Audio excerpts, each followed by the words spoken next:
ta présence. Les cas, apra, tomen, défende les bébés, les cosques. Redezo te plaira de kahalabasha. Mande rous que frappe à l'aime enemande. Kababande le lebo. Frete toka pale le mahalaha. Ah.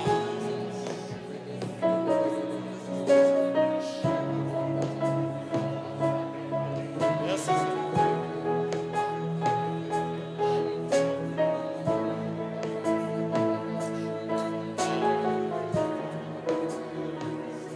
Alléluia.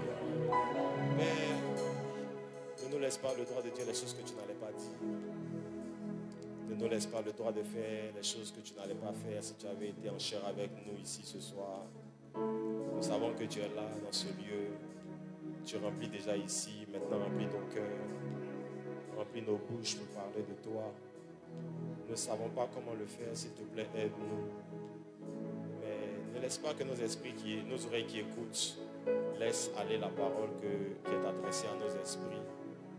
Qu'en sortant d'ici, nous ayons reçu quelque chose qui nous aide à avancer, à grandir, à croître et à posséder notre héritage et entrer dans notre destinée. La gloire, l'honneur, la louange sont au seul et unique nom du seul et unique Seigneur venu mourir sur la croix comme un malfaiteur pour sauver l'humanité de ses péchés. Merci pour ta grâce. C'est sous cette grâce que nous parlons ce soir au nom de Jésus. Amen. Est-ce qu'on peut acclamer le Seigneur très fort?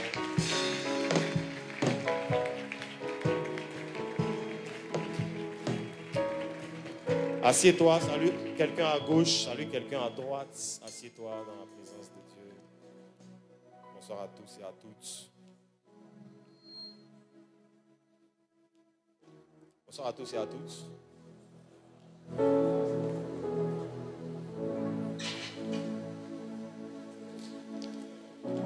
Je voudrais ce soir qu'on puisse aller dans la parole et puis partager quelque chose que je vais essayer de prêcher en quelques minutes. Et ensuite, nous pourrons prier pour posséder les choses que Dieu nous a appelés à posséder ce soir. Amen. Amen. Vous savez, bon, permettez-moi, on va lire 2 textes et puis on va commencer. On va beaucoup lire, donc j'espère que tu as quelque chose pour prendre des notes, pour noter. C'est bon? Vérifie ton voisin, il a quelque chose pour noter. Hein? Tu peux dire à ton voisin, je peux couper un bout de papier dans mon carnet. Chaque papier, il coupe ses 100 francs. Il coupe ses 100 francs, il coupe ses 100 francs. Si ton voisin n'a pas de Bible, quand il doit regarder ta Bible, un verset, 100 francs. Quand il va sortir d'ici, il va acheter sa propre Bible. On va le racketter, il va acheter sa propre Bible. Alléluia.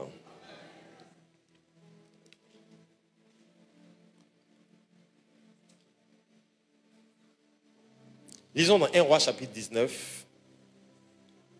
Lisons à partir du verset peut-être 17 pour nous mettre dans le contexte. 16 même peut-être.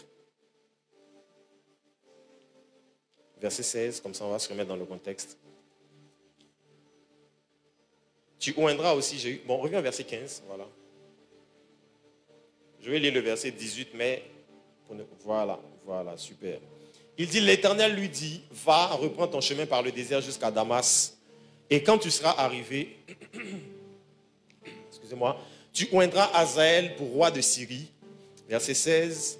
Tu oindras aussi Jéhu, fils de Nimshi, pour roi d'Israël. Tu oindras Élisée, fils de Shaphat, d'Abel-Méola, pour prophète à ta place. Verset 17. Et il arrivera que celui qui échappera à l'épée d'Hazaël, Jéhu le fera mourir. Celui qui échappera à l'épée de Jéhu, Élisée le fera mourir. Verset 18. Mais je laisserai en Israël 7000 hommes, tous ceux qui n'ont point fléchi les genoux devant Baal et dont la bouche ne l'a point baisé. Verset 18 qui m'intéresse. Je laisserai en Israël 7000 hommes qui n'ont point fléchi les genoux devant Baal. Tu peux nous remettre Romains chapitre 11. On va lire à partir du verset 1. Suivez-moi s'il vous plaît.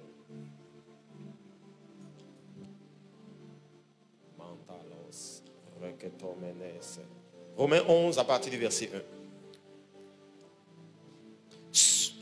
Verset 1. Excusez-moi, à force de parler, Nouchi 1 ressemble à 20.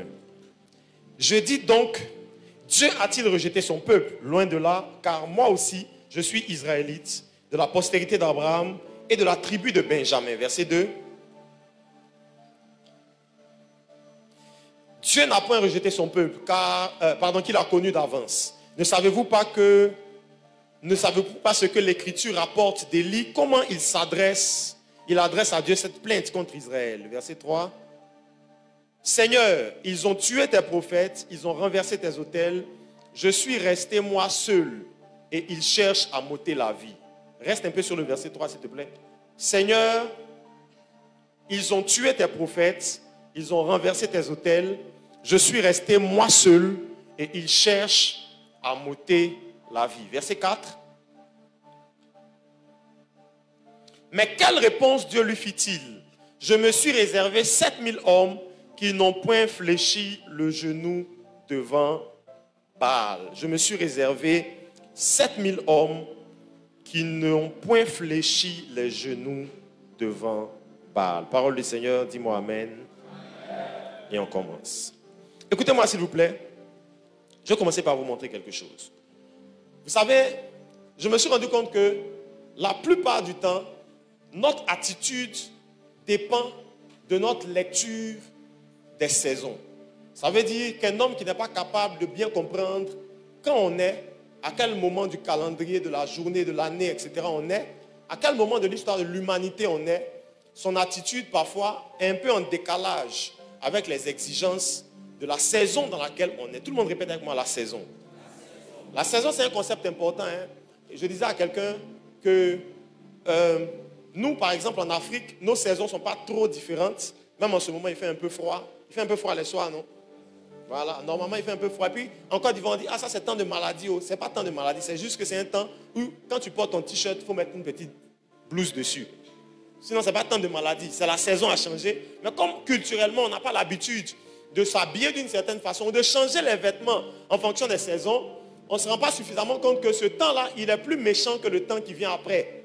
Donc, quand il fait chaud, tu n'as pas besoin de mettre des vestes, tout ça pour sortir dans le soleil, sinon, voilà, c'est compliqué. Mais là, tu dois porter quand même un petit truc le soir sur ton t-shirt pour que le froid ne rentre pas dans les... Mais en réalité, qu'est-ce qui se passe? C'est que si tu sors de chez toi à la maison et puis il pleut, logiquement, tu rentres à la maison, tu cours, tu vas prendre un parapluie. C'est pas ça? Mais s'il ne pleut pas, parfois quand la pluie s'arrête même que tu es dehors et puis la pluie s'arrête, parfois tu oublies même le parapluie dehors.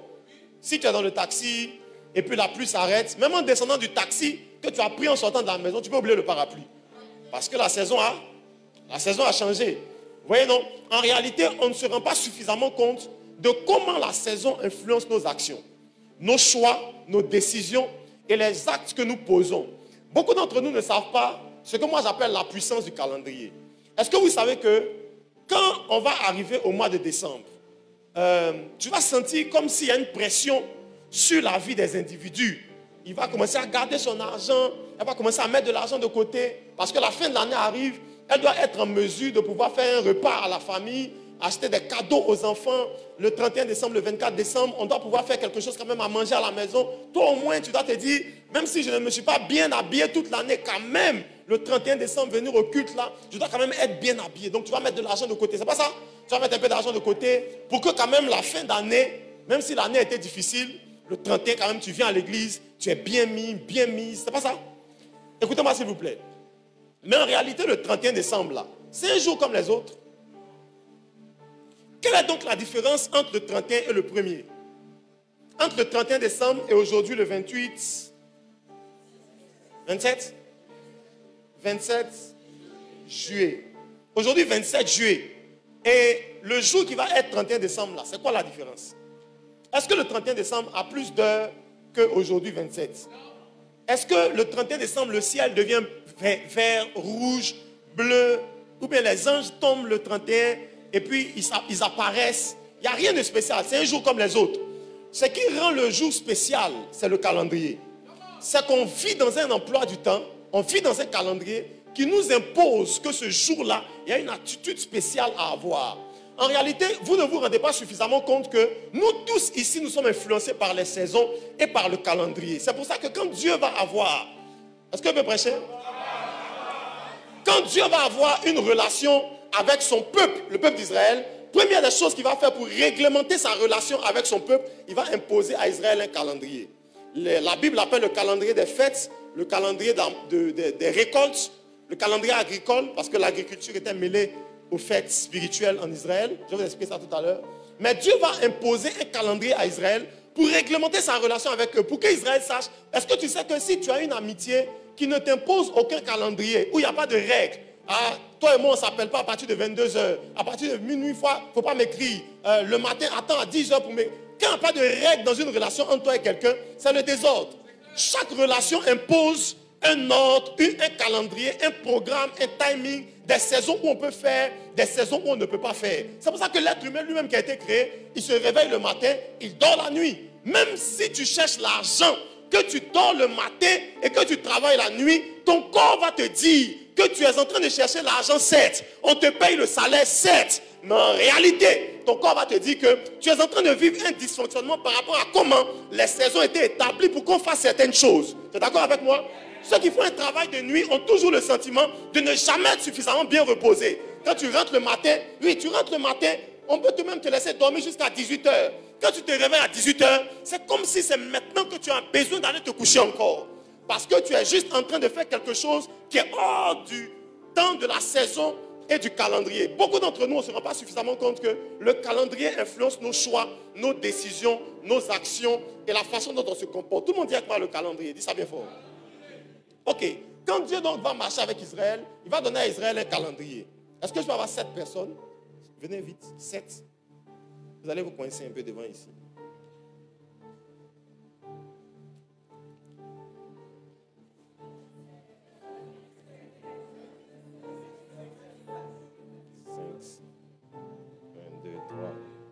Bon, poussez un peu, poussez un peu. Allez-y un peu vers là, comme ça. Essayez d'équilibrer. Voilà, toi reste au milieu. Toi viens un peu. Voilà. 1, 2, 3, 4, 5, 6, 7. C'est bon, suivez-moi bien. Dieu va marcher avec Israël et puis il va leur donner, tout le monde répète, un calendrier.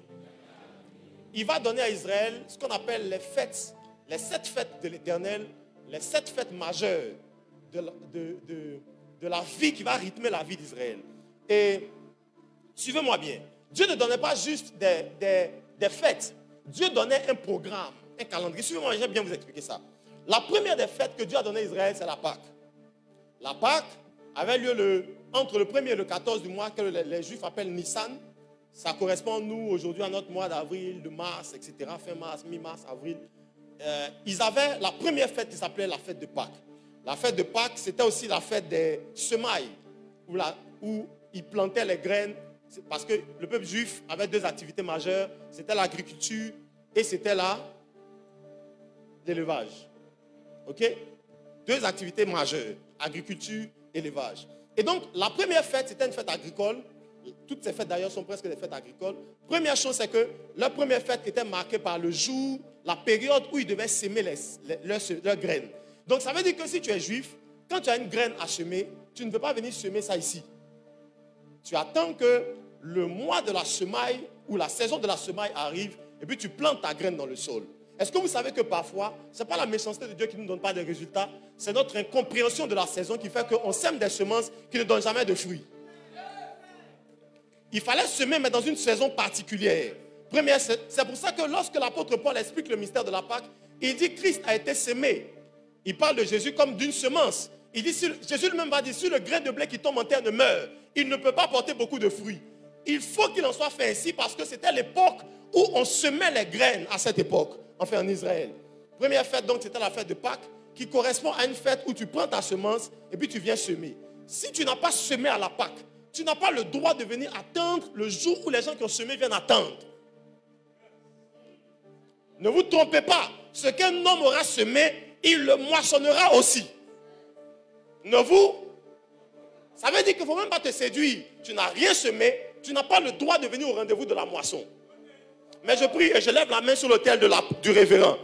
Que tous ceux qui ont semé quelque chose dans cette église, dans ton église, dans la vie de quelqu'un, dans le ministère, dans le service, que tous les temps de récolte arrivent pour toi au nom de Jésus. Dis-moi un bon amen. Tu as le droit de t'attendre à quelque chose parce que tu as semé. Dis amen. Celui donc qui n'avait pas semé n'avait pas le droit de venir dire à ton voisin, si tu n'as pas semé, tu n'as pas le droit de venir au rendez-vous de la moisson.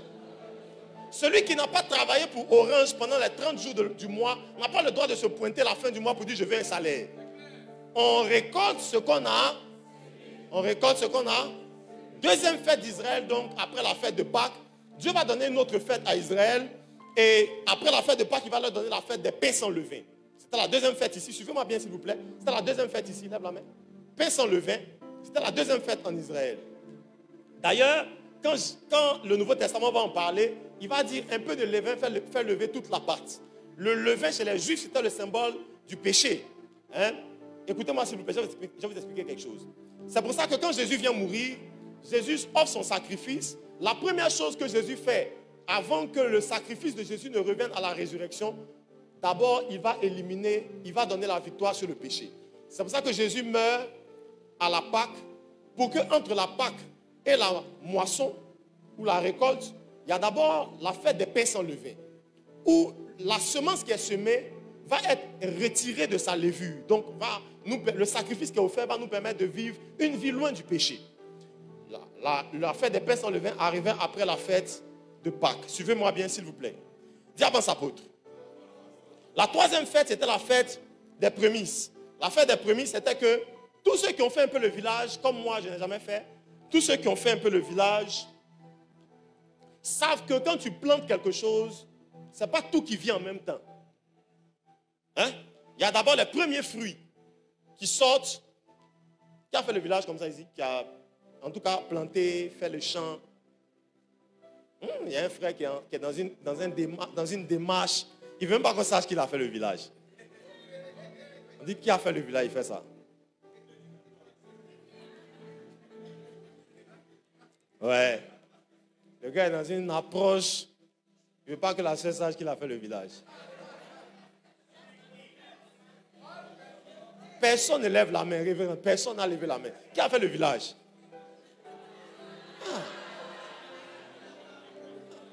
C'était juste pour les vacances. Vous avez fait vrai même. Ouais. Non, ça vous, c'est les hommes de Dieu. Vous êtes mariés. Donc, vous pouvez faire le village. Mais il y en a là. Il y en a, ils ont effacé ça dans leur histoire. Hein? Quand tu as fait un peu le village, tu sais que quand tu plantes, ça ne pousse, tout ne revient pas en même temps.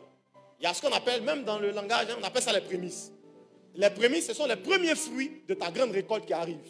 Écoutez-moi bien, Romain va dire quelque chose dans son... Enfin, l'écrivain de Romain va dire quelque chose dans sa lettre. Il va dire si les prémices sont saines, la moisson ou la grande récolte sera saine aussi. En d'autres termes, on peut identifier la qualité de la moisson qui arrive en observant la qualité des prémices qui sortent. Écoutez, s'il vous plaît, écoutez-moi bien. C'est pour ça que chez les Juifs, il y avait une pratique. Quand les gens récoltaient les prémices, ils faisaient ce qu'on appelait agiter la gerbe. Donc, ils prennent les prémices, les premiers fruits, et puis ils secouent le truc comme ça. Hein? Quand c'est du blé, par exemple, ils secouent comme ça. Si les grains de blé ne s'envolent pas, ça veut dire que ça sera une bonne récolte. Oui, non? C'est pour ça que lorsque Jésus est mort,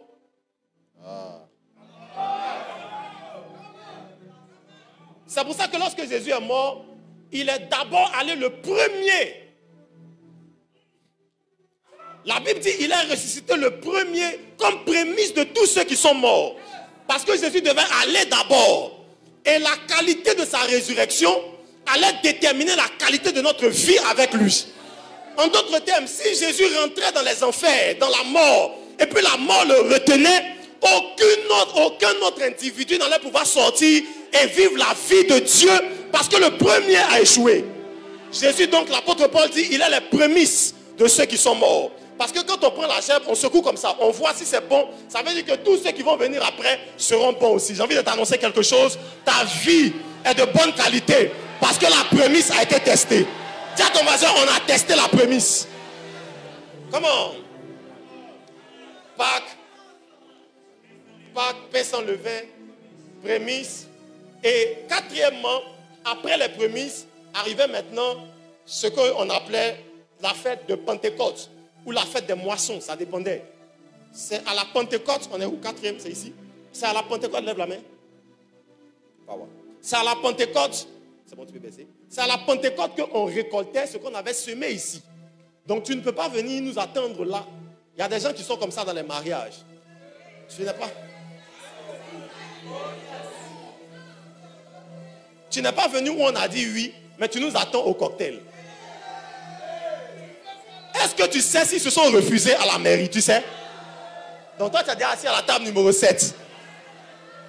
Les gens vont venir te trouver pour dire, oh frère, il faut rentrer. La femme a dit non. Donc lui, il vient nous attendre ici. Oh, comment? Si tu n'as pas semé, tu ne peux pas moissonner. Et la Pentecôte, c'était la fête de la moisson.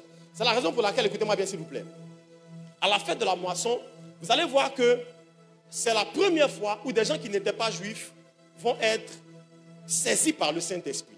En réalité, quand on lit dans Actes des Apôtres, les chrétiens ont l'impression que la Pentecôte, c'est la fête où le Saint-Esprit descend. Non. La Pentecôte, en réalité, on était déjà un jour de Pentecôte, le jour où le Saint-Esprit est descendu. La Bible dit au jour de la Pentecôte.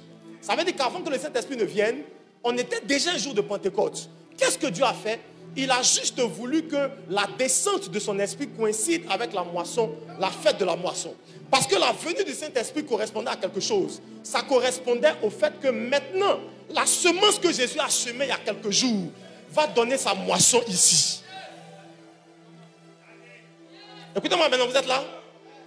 Ça veut dire que la Pentecôte, ce n'est pas la fête du Saint-Esprit. Ça existait déjà avant. Les gens célébraient des Pentecôtes. Mais un jour de Pentecôte, l'Esprit est descendu pour nous expliquer quelque chose. Que maintenant, Jésus va récolter plusieurs fils de la même espèce que lui, après que lui a été semé à la Pâque. C'est pour ça qu'il n'y avait jamais de nouvelle naissance. Il n'y a pas de Nouveau Testament. Il n'y a pas de nouvelle alliance avant que le Saint-Esprit descende. Matthieu, Marc, Luc, Jean. Ce n'est pas le Nouveau Testament. Bon, quelqu'un m'a dit Nouveau Testament, Nouvelle Alliance. Le Nouveau Testament, c'est le testament de la Nouvelle Alliance.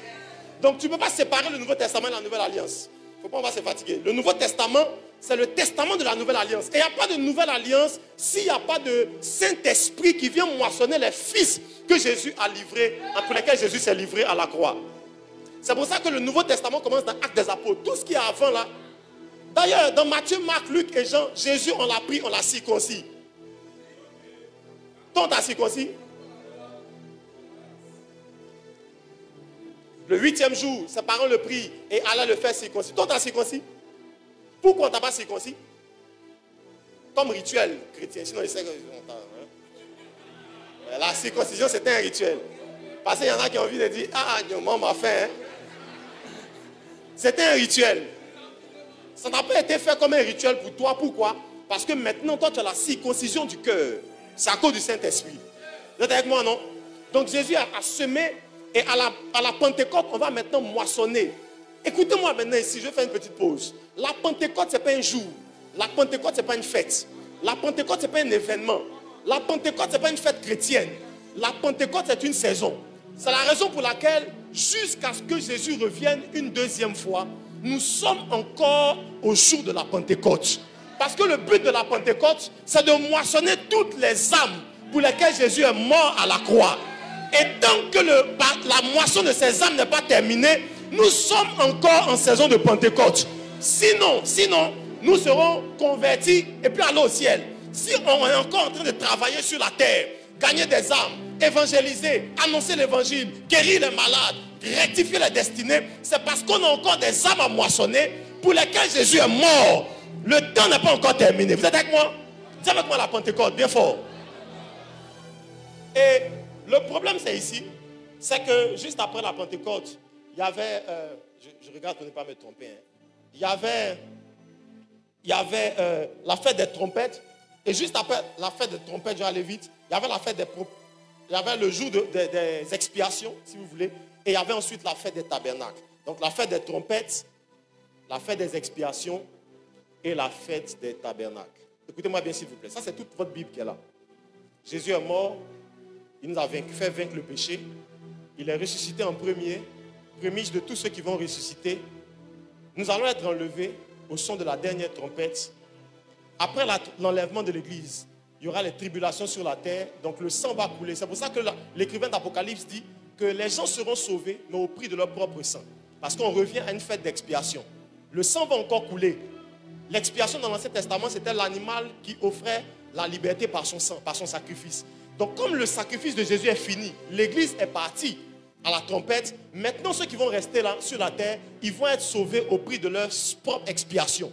C'est pour ça que dans le calendrier de Dieu, on revient à une autre fête d'expiation. Après la fête d'expiation, c'est la fête des tabernacles. L'apôtre Jean qui écrit l'Apocalypse dit « Et ils régneront avec lui sur la terre au siècle des siècles ». Certaines versions disent « Ils vont tabernacler avec lui sur la terre ». En d'autres termes, nous allons maintenant habiter avec lui sous la même tente. Donc tout ça, c'est votre Bible. De ce que Jésus est mort jusqu'à l'Apocalypse. Vous êtes avec moi? Mais je vais m'attarder ici. Regardez-moi maintenant. L'apôtre Paul, quand il parle de l'enlèvement de l'Église, il dit au son de la dernière trompette. Première chose, ça veut dire qu'il n'y aura pas une seule trompette. Si on parle d'une dernière, il y a au moins une première. Donc ça veut dire que si on calcule en mathématiques, il y en aura au moins deux, au moins, sinon plus.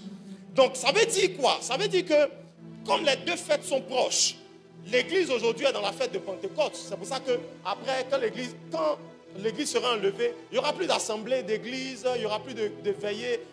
C'est maintenant que ça a lieu. Après, il n'y en aura plus. Quand nous, on va partir, monter dans les airs, il n'y aura plus de croisade d'évangélisation. Maintenant, celui qui parle, on coupe sa tête. Tu aimes Jésus? Tu aimes Jésus? Tu veux le suivre? On coupe ta tête, tu le suis. Il n'y a pas d'église, il n'y a pas de veillée, tout ça. Donc, c'est maintenant qu'on fait tout ça. Dis à ton frère, c'est maintenant qu'on fait tout ça. Et tu sais, apôtre, je me suis rendu compte que nous, les chrétiens, on a un problème de saison. Comme on ne comprend pas la saison dans laquelle on a l'impression qu'on a le temps pour faire certaines choses.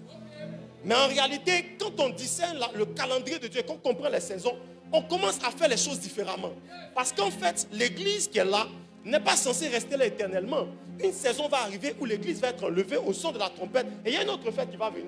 Et si nous savons que l'église là n'est pas appelée à travailler tout le temps et qu'un jour nous allons partir, quand on sent qu'on se rapproche de ce jour, on commence à travailler différemment. C'est pour ça que lorsque Jésus enseigne sur les ouvriers, il parle des ouvriers de la dernière heure. Certains sont entrés dans le champ le matin, mais ceux qui sont entrés dans le champ à 17 h n'ont pas travaillé de la même façon, avec la même vitesse, avec la même rapidité, parce que eux, dans une heure, le travail va s'arrêter. Et si on est à l'église aujourd'hui en 2025, on ne peut pas travailler comme nos gens qui nous ont précédés, parce que eux, ils avaient le temps pour faire des erreurs, pour échouer, pour essayer, pour faire que ça marche, ça ne marche pas. Aujourd'hui, on n'a pas le temps.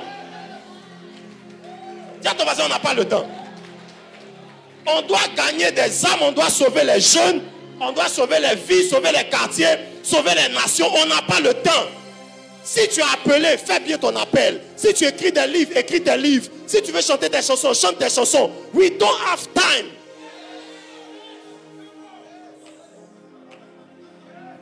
Avant, on pouvait dire aux gens, oui, est-ce que tu es sûr que Dieu t'a vraiment appelé à sortir des CD? Est-ce que tu es sûr? Tu es vraiment convaincu? Moi, je dis aux gens maintenant, ton CD, ça ne va pas maudire les gens. Si tu es sûr, tu n'es pas sûr, sors le CD. Si Dieu veut, il n'a qu'à nous en vouloir pour un CD qui est sorti, qui devait bénir la vie des gens. On n'a pas le temps. Tu veux sortir un livre, tu es sûr que tu peux écrire, sors le livre. Si Dieu veut, il va te dire, tu as sorti le livre, ça n'a pas béni les gens. Quoi? Sors le livre, on n'a pas le temps. Parce qu'on a beaucoup de choses à faire et très peu de temps qui nous reste. Et la façon dont on travaille avec rapidité dépend de la lecture qu'on a de la saison. Tant qu'on ne réalise pas que la saison dans laquelle on est en train de prendre fin et que les premières trompettes sont en train de sonner, on ne va pas accélérer le travail.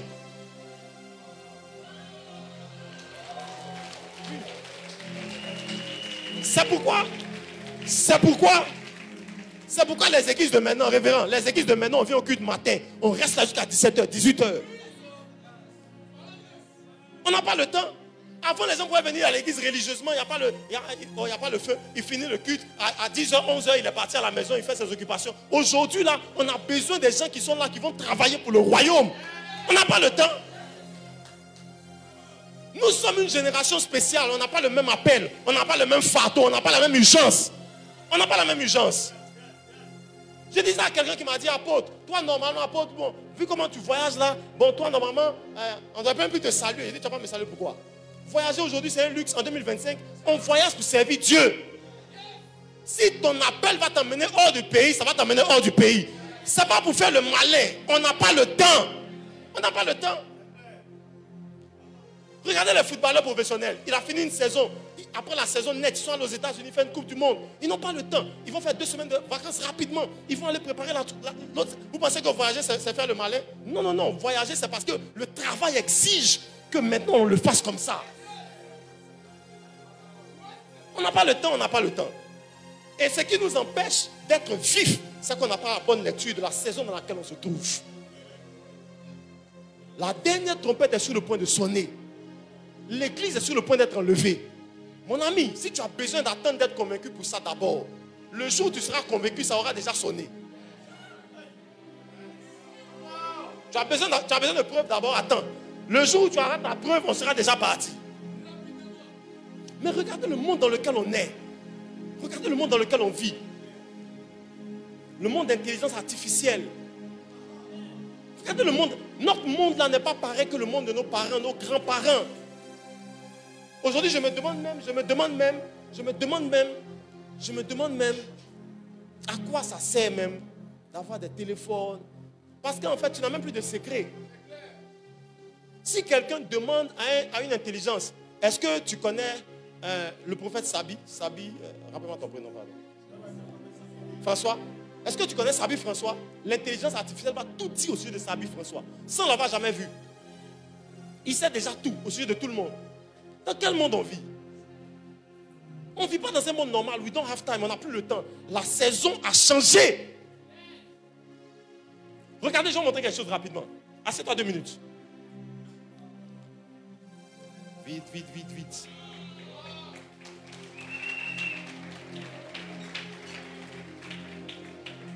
Regardez. Toi. Il peut rentrer. Touche mon frère là. Tu peux rentrer? Vous deux aussi, vous pouvez vous asseoir. Allez vous asseoir. Les 4 vont rester. Regardez, je vais montrer une deuxième chose. Rapidement, c'est bon? Claque dedans si c'est bon. Même quand Dieu donne les heures dans la Bible, les heures sont prophétiques. Et vous allez voir ça, regardez, je vous lis ça rapidement. Chez les Juifs, quand vous lisez la Bible, vous allez voir que quand les Juifs disent dans la Bible la 3e heure, il ne s'agissait pas de 3 heures du matin, il s'agissait d'environ 15 heures.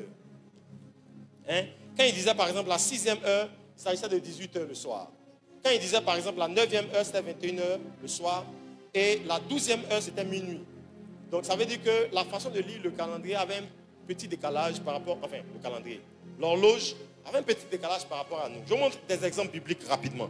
Regardez, vous allez bien me comprendre. Vous allez bien me comprendre.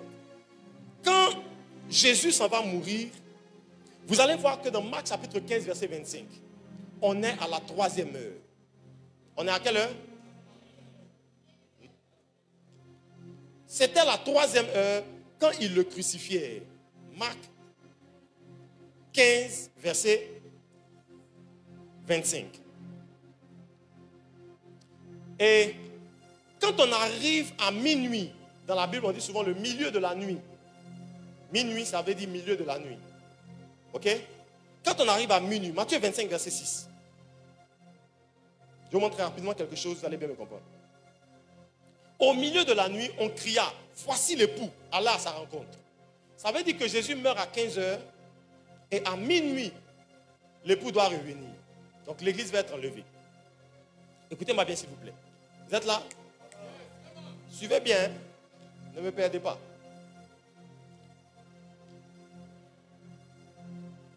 En d'autres termes, plus on s'approche de minuit, plus l'église s'approche de la fin. C'est pas ça?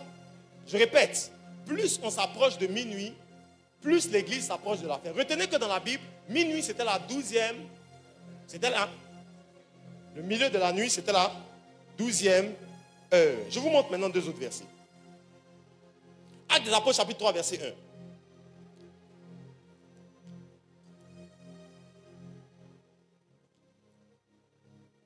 Actes des Apôtres chapitre 3, verset 1. Bon, 1 ressemble vraiment à 20. Pierre et Jean montaient ensemble au temple. À l'heure de la prière, c'était la 9e. C'était la 9e heure. Entre la 9e et la 12e heure, il y a combien d'heures?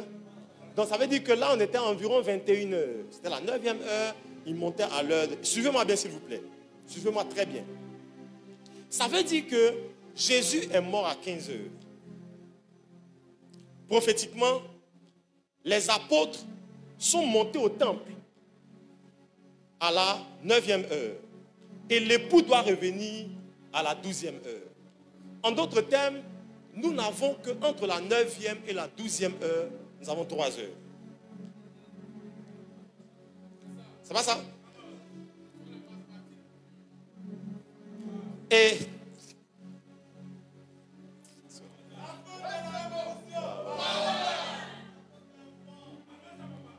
Et si vous voulez bien comprendre, nous là, on sert Dieu à ce que la Bible appelle la 11e heure.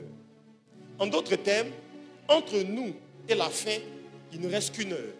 Une heure, ça ne veut pas dire une heure de montre, mais ça veut dire une saison. L'apôtre Paul, d'ailleurs, à son temps déjà, quand il écrivait, vous savez, tu sais, révérend, moi je me suis rendu compte de pourquoi est-ce que les apôtres ont travaillé comme ça, particulièrement Paul. Paul dit, le salut aujourd'hui est plus proche de nous que du jour où on nous l'a annoncé. Quand il parle du salut, il parle du retour de l'époux, parce qu'il était déjà sauvé. Donc il dit en fait la délivrance de l'église est plus proche de nous que le jour où on nous l'a annoncé. En d'autres termes, dans la tête des apôtres et de Paul et tous les autres, ils étaient convaincus que eux là, ils étaient la dernière église. C'est pour ça qu'ils travaillaient sans relâche. Parce qu'ils étaient convaincus que le maître n'était pas loin, il allait revenir. Mais vous savez pourquoi nous on relâche? Parce qu'on a l'impression que ce travail, si on le laisse, d'autres vont le faire.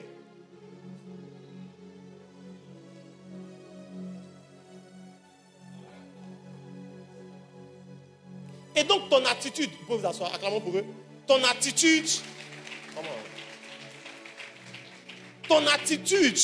dépend de la lecture que tu as de la saison. Et pourquoi nous les jeunes gens, pourquoi on n'est pas zélés? Pourquoi on ne fait pas les choses de Dieu? Pourquoi est-ce qu'on le fait timidement? Parce qu'on ne sait pas que notre église est probablement la dernière que Dieu va utiliser. Frère, je veux te dire à quelqu'un entre toi, nous sommes une génération qui est spéciale. Dis-lui ça bien, dis-lui ça bien, dis-lui ça bien. Maintenant, je reviens au texte que je vous ai montré tout à l'heure dans 1 Roi chapitre 18 et Romains chapitre 11 à partir du verset 1 jusqu'au verset 4. Élie est dans une situation que vous connaissez certainement déjà. Il y avait les prophètes de Baal, il y avait Jézabel. Et pour vaincre Jézabel, Dieu va lui donner une stratégie.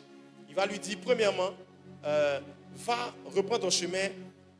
Quand tu seras arrivé jusqu'à Damas, etc., tu oindras Hazaël pour roi de Syrie. Première chose que Dieu va lui demander, il va dire, Élie, va verser l'huile sur Hazaël, qui est roi de Syrie. Suivez-moi bien, s'il vous plaît, pour qu'il devienne roi de Syrie. Ok? La Syrie avait déjà un roi qui était mourant. Écoutez-moi bien, s'il vous plaît, je vais bien vous expliquer tout ça. Il va oindre Hazaël. Tout le monde dit, il va oindre Hazaël. Deuxième chose que Dieu va lui demander, verset 16, il va lui demander ensuite, va oindre Jéhu pour roi d'Israël.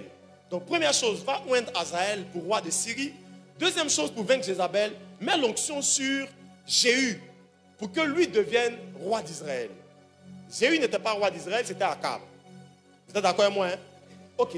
Troisième chose qu'il va lui demander, et il dit maintenant, tu vas oindre Élisée pour prophète à ta place. Ça, c'est quelque chose de difficile, hein? Tu es vivant et puis on dit qu'il faut oindre quelqu'un à ta place. Nous, les Africains, on n'aime pas ça, hein? Donc toi, tu parles de ma mort, de mon vivant. Donc toi, tu veux me remplacer. Nous, les Africains, on n'aime pas ça, hein?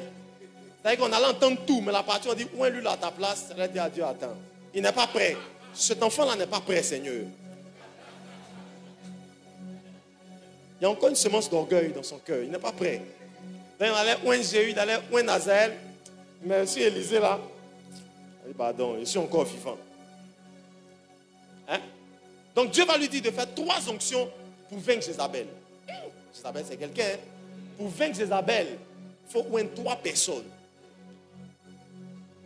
Maintenant, regardez pourquoi Dieu dit ça. Suivez-moi bien ici. Claque le doigt.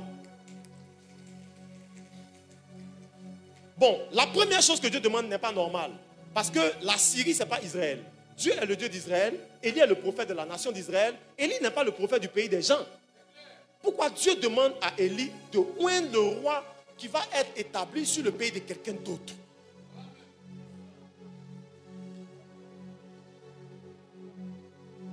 Donc Dieu dit à Élie, il faut oindre Hazaël. Va chez lui. Il n'est pas roi encore en Syrie, mais va le oindre. Je vois, il y a une onction qui localise quelqu'un ce soir. Il dit, va le oindre, mais Dieu va faire ça pour quelque chose. Parce que l'actuel roi de Syrie était malade, il était mourant. Et la Syrie, c'était les voisins d'Israël. Et donc Dieu ne pouvait pas utiliser l'actuel roi de Syrie pour oppresser Israël, pour attaquer le pays, pour leur mettre la pression. Parce que le roi était mourant. Quel roi qui est mourant qui va penser à faire la guerre à son voisin? Donc Dieu dit, si on laisse ce roi-là, Akab et Jézabel vont rester au pouvoir parce qu'ils n'auront pas de quelqu'un qui va les oppresser, qui va les attaquer, essayer de prendre leur territoire. Donc remplace leurs voisins. Mets un nouveau roi là-bas. Dieu ne demande même pas à Élie d'aller faire des élections en... Il ne lui demande pas d'aller faire des élections en Syrie. Il lui dit, reste chez toi, appelle le gars, mets-lui sur lui. Il sera nécessairement le prochain roi. J'ai envie de dire à quelqu'un que l'onction suffit. Si Dieu t'a oint pour quelque chose, tu vas y arriver. Même si les circonstances ne sont pas, tu vas y arriver. Dis-moi amen. Oui. L'onction est puissante. Sans campagne électorale, sans rien. Dieu lui dit non. Tu n'as pas besoin de militer dans son parti politique, mais seulement l'huile. L'huile, là, quand il va rentrer au pays avec, ça va troubler le... Et je prie que l'huile qui est sur ta tête trouble le règne de tes ennemis. Quand tu ne me dis pas amen. Oui. Et il va oindre donc celui qui va devenir le prochain roi en Syrie chez les voisins. Et quand il oint Hazaël, première chose, nouveau roi, nouveau zèle. Première chose, il dit non, Akab doit tomber à la tête, on doit prendre Israël, on doit annexer le pays. Donc, Jézabel et Akab qui étaient tranquilles vont maintenant devoir faire affaire à un ennemi. Parce que tu sais que souvent, tu fais des conneries quand il n'y a personne pour te fatiguer. Souvent les adversaires sont bien. Souvent les adversaires te permettent de bien te... Souvent quand Dieu veut t'aider, il te donne des ennemis. Il y a des gens sans ennemis, tu ne vas pas courir. Tu vois comment tu cours la nuit en rêve, non? Quand les chiens te poursuivent en rêve, c'est comme ça que Dieu veut que tu cours vers ta destinée. C'est pour ça que parfois dans ta vie... Oh, comment? C'est pour ça que parfois dans ta vie, il met des ennemis, ils vont te fatiguer. Ta belle-mère arrive, ton beau-père arrive, tes oncles, tes grands frères, personne ne t'aide, tout le monde te rejette. Parce qu'il sait que toi là, si on ne te poursuit pas, tu ne vas pas y arriver. Que Dieu t'emmène de bons ennemis, dis amen. Que Dieu t'emmène de bons ennemis, dis amen. Il y a des ennemis, ils t'aident à marcher droit. Il y a des gens, tu sais, qui t'observent. Si tu fais une erreur, ils vont parler de toi. Donc à cause de tu commences à vivre dans la sainteté. Parce que tu sais que celui-là, s'il a attrapé ton dossier en main, que Dieu te donne de bons ennemis, dis amen. Des ennemis qui vont t'aider à marcher droit sur la volonté de Dieu. Quelqu'un peut dire, Seigneur, Seigneur, donne-moi de bons ennemis. Parce que Dieu te connaît bien. Il sait que toi, quand ça dort, tu dors. Il sait que toi, quand il n'y a pas de pression, tu t'endors. Tu tombes dans la paresse, dans la facilité, dans la négligence. Et Dieu, donc, parfois, pour te pousser, il envoie des ennemis. Dis avec moi, Seigneur, Seigneur, envoie-moi de bons ennemis. Et dernière chose, il va demander donc, enfin, deuxième chose, il va demander à Élie de oindre Jéhu comme nouveau roi d'Israël. Là, ça m'a choqué. Ça veut dire que Akab est encore roi avec sa femme, ils sont assis sur le trône. Et puis Dieu décrète leur remplacement pendant qu'ils sont assis sur le trône. Écoute, je vais te dire quelque chose. Ce n'est pas tous ceux que tu vois assis sur le trône qui règnent encore. Il y a des gens qui sont assis, ils ont la chaise, ils ont perdu l'huile.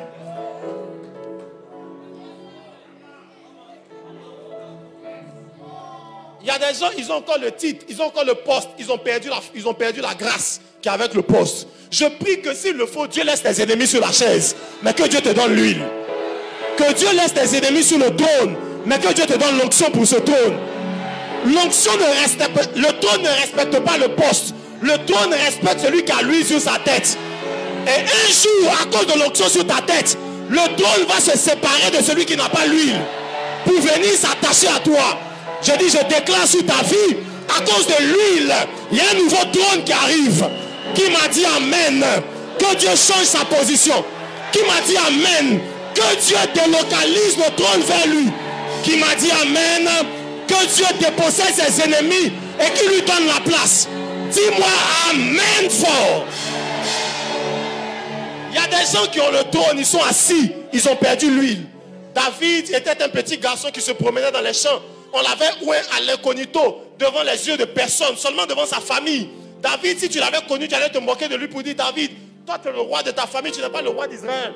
Parce que quelqu'un qu'on a oué roi, et la prochaine chose qu'il fait, c'est fuir la mort. Il fuit le roi, il vit dans les cavernes, il vit comme comment dire ça, comme un réfugié. Mais alors que les gens qui étaient assis sur le trône ne savaient pas que quand tu as l'huile sur sa tête, l'huile va finir par respecter le trône va finir par respecter l'huile.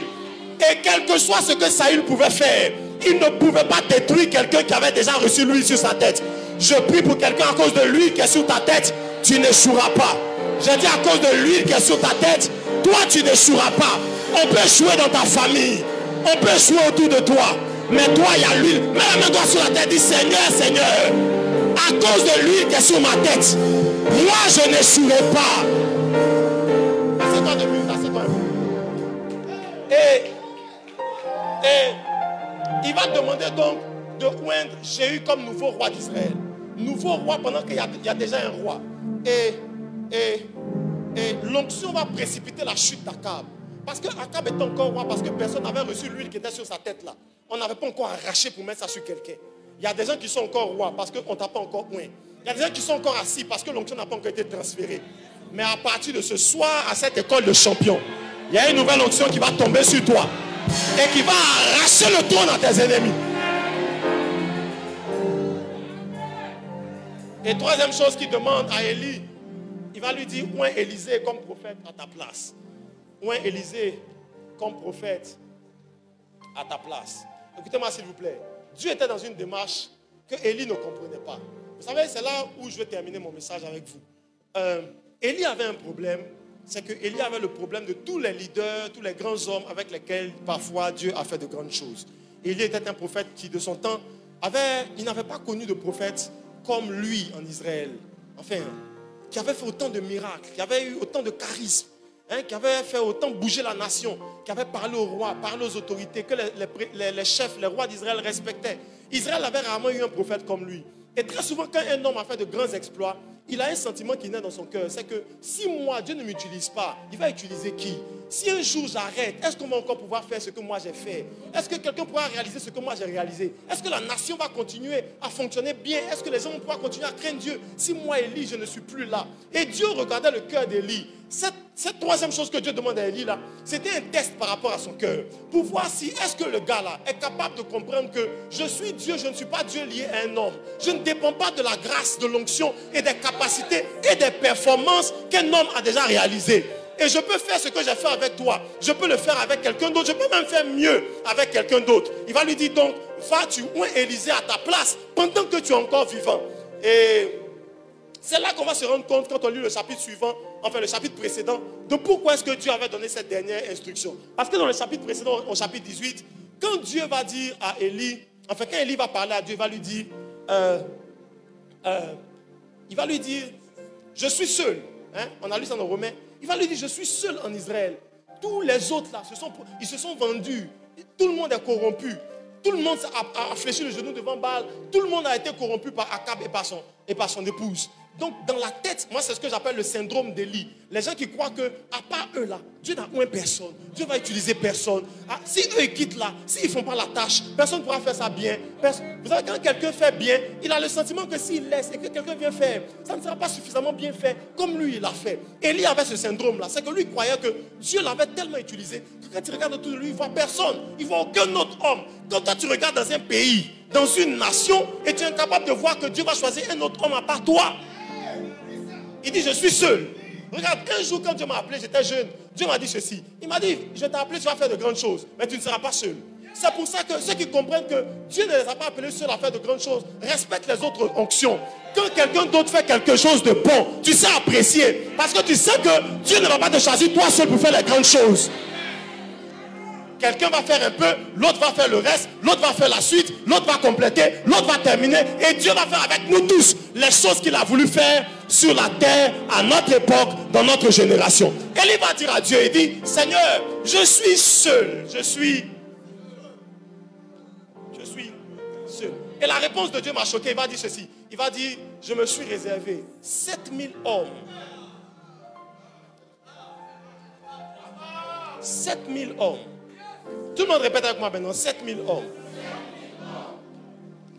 Ça veut dire là où tu penses que tu es seul, vous êtes 7000 fois plus nombreux que tu penses.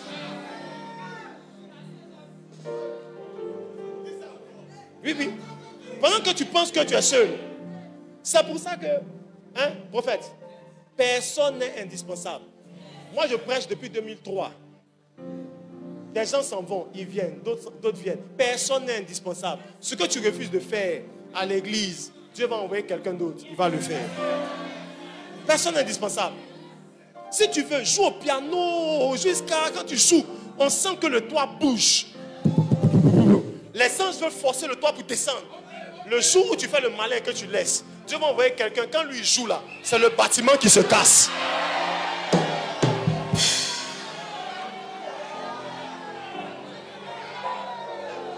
Regarde dans les yeux de ton voisin, dis-lui voisin, il n'y a personne qui est indispensable.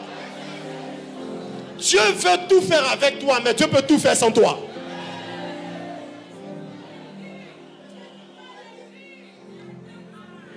Oh, c'est comme ça, non, moi dans cette église, je ne servirai plus. Si c'est comme ça, ils sont dans cette église. Il ne faut pas servir, tu vas voir qu'ils vont venir servir, même plus nombreux.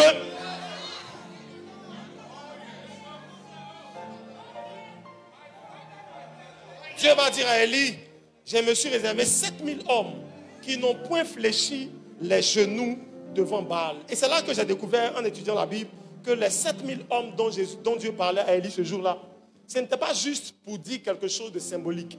Dieu s'était vraiment réservé 7000 hommes. 7000 hommes. Mais avant de vous montrer ça, je vais vous montrer quelque chose. Vous savez, cette phrase-là m'a choqué un peu. Hein? Dieu a l'art de cacher les choses. Moi, je dis souvent que Dieu, c'est un cacheur. Les hommes sont les chercheurs. Les gens que Dieu élève, c'est ceux qui ont cherché. Les gens que Dieu élève, je répète, c'est ceux qui ont cherché.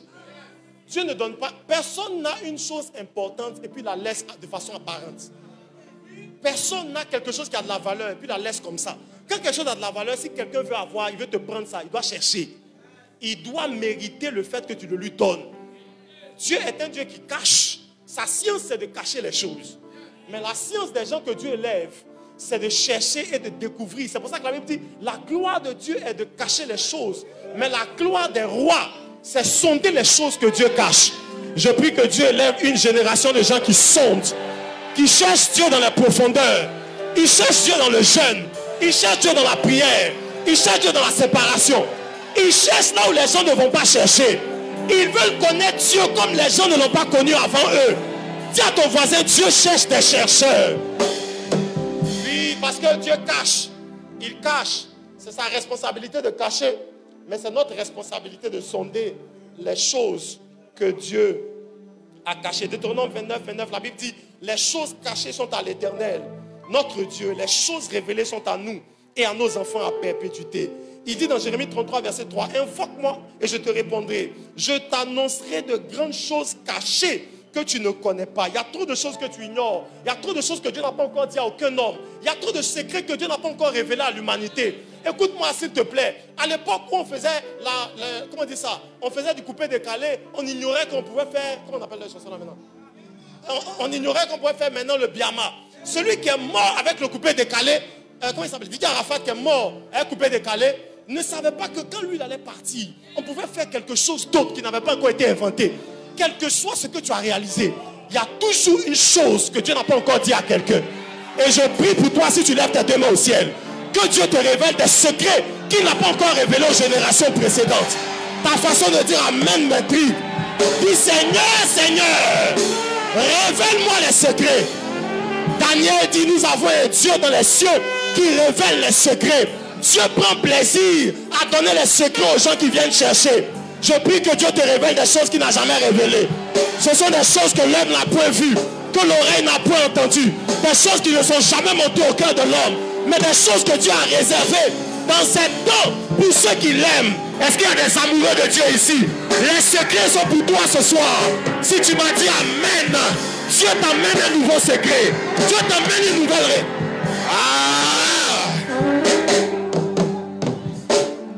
Parce que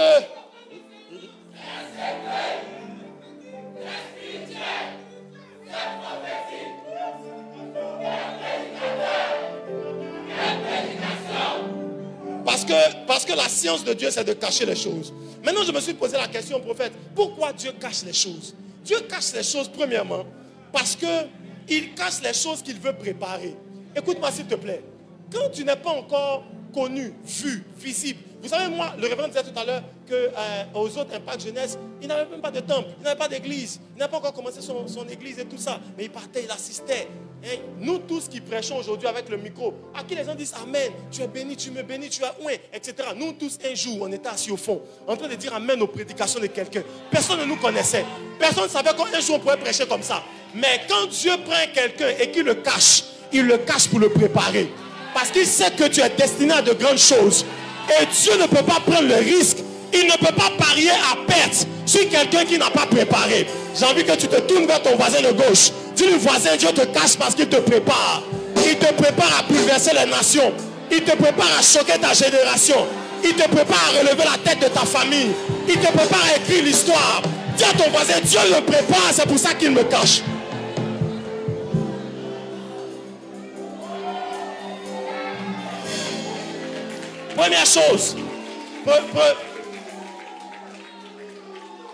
Première chose, c'est que quand Dieu cache un homme, il le cache pour le préparer.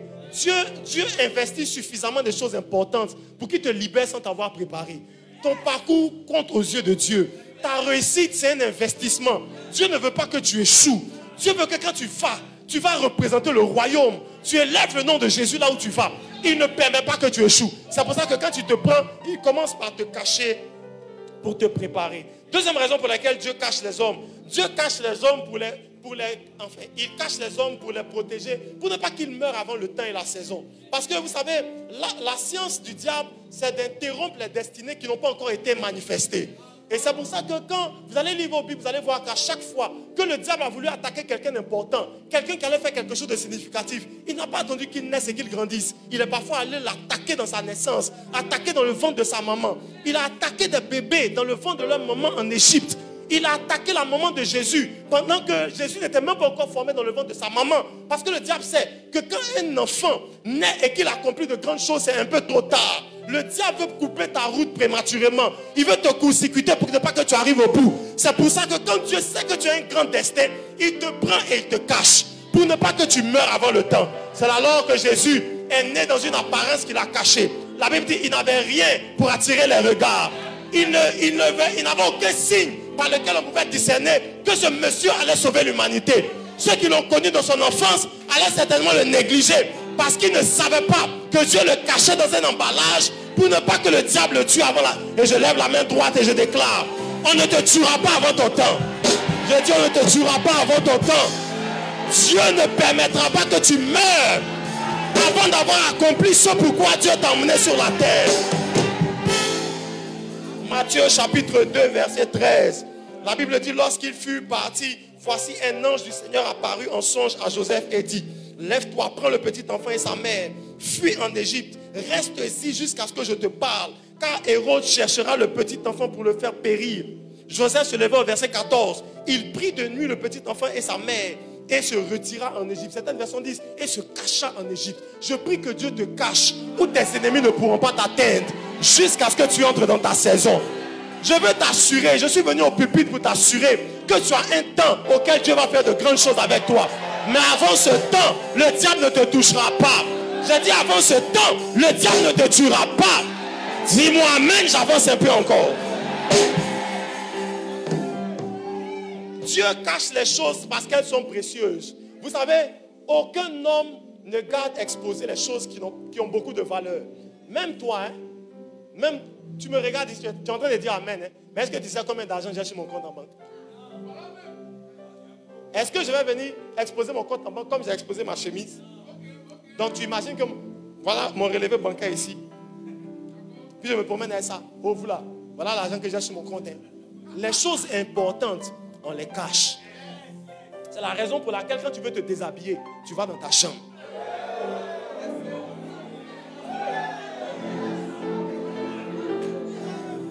que tu transportes avec toi un trésor qu'on ne peut pas montrer comme ça à tout n'importe comment. Donc pour exposer le trésor, tu rentres dans la chambre.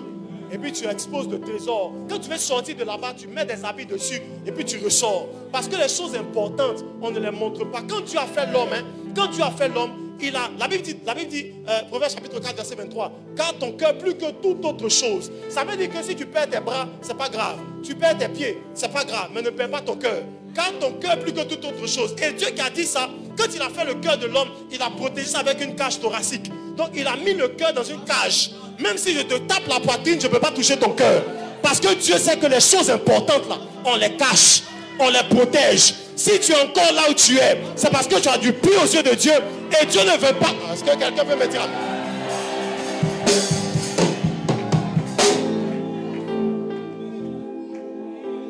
Et je me suis rendu compte que Dieu cache les gens qui lui sont précieux. Si Dieu veut vraiment faire de grandes choses avec toi, il va commencer par te rendre anonyme. Tu vas venir au programme, venir à Impact Jeunesse, venir au veillé, venir au culte, venir à l'église, comme quelqu'un de lambda, de normal, de qu'on ne connaît pas. Mais très souvent, les grandes choses émergent des gens qu'on n'a pas vu venir. Et je suis en train d'annoncer à tes ennemis, ils ont mal fait de ne pas miser sur toi. Tu es en train d'arriver et Dieu va faire de grandes choses. Si tu m'as dit Amen. Attendez, avant-dernière chose, je me suis posé la question, où Dieu cache les gens qu'il veut cacher? Première chose, c'est que quand Dieu veut vous cacher, il vous cache sous l'autorité d'un ouin. Il vous cache sous l'onction d'un père. Quand Dieu veut vous faire réussir, si Dieu vous aime et qu'il veut vous emmener à destination, il va vous prendre et va vous mettre en bas de quelqu'un. Écoutez-moi s'il vous plaît, il n'y a pas de plus grande bénédiction que d'être sous l'autorité d'un homme. Tout le reste vient de Satan. Toutes les autres pensées qui te font croire que non, il exagère, il abuse, lui aussi, c'est mon papa ou bien, il va me dire ce que je dois faire, ce que je ne dois pas faire. Oui, c'est une grande bénédiction pour un homme d'avoir quelqu'un qui le dirige jusqu'au jour où Dieu va l'utiliser lui-même. Quand Dieu cache un homme, il le cache sous un homme. C'est pour ça que moi je crois que le succès est prévisible. Oui, si tu demandes à ton papa, un papa qui a tous ses enfants, il peut prédire lequel de ses enfants va réussir. Les autres, là, ça serait un coup de billard. Sinon, à 80%, il ne va pas se tromper. 90%, il ne se trompera pas. Quand on voit marcher un enfant dans la maison de son papa, le respect, la soumission, quand on voit comment il travaille, le service, comment il sert Dieu auprès de son père, on peut savoir que lui, il va arriver loin. Si, on peut savoir, on peut miser. Il y a des gens sur qui, en tant que père, on peut miser pour dire, lui, là, même si on ferme nos yeux, il va arriver. Parce que quand Dieu cache un homme qui va devenir grand, il le cache sous l'autorité de quelqu'un. Secoue ton voisin, ne m'a pas dit le voisin. Tu es béni d'être caché sous l'autorité d'un homme. Je vous donnerai des bergers selon mon cœur et vous paîtrez avec sagesse et intelligence. Le cœur de Dieu, ce sont ses desseins. Ça veut dire quoi? Le cœur de Dieu, Dieu n'est pas sentimental. Dieu, ce n'est pas un romantique. Quand il dit mon cœur là, ça veut dire ma volonté, mes desseins, mes projets. Ça veut dire quand Dieu a vraiment un projet pour toi, il te prend, il te cache derrière quelqu'un.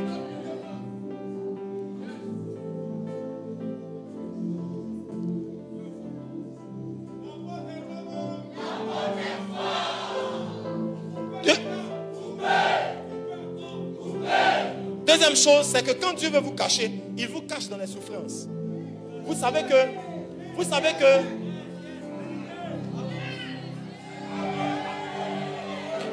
oui.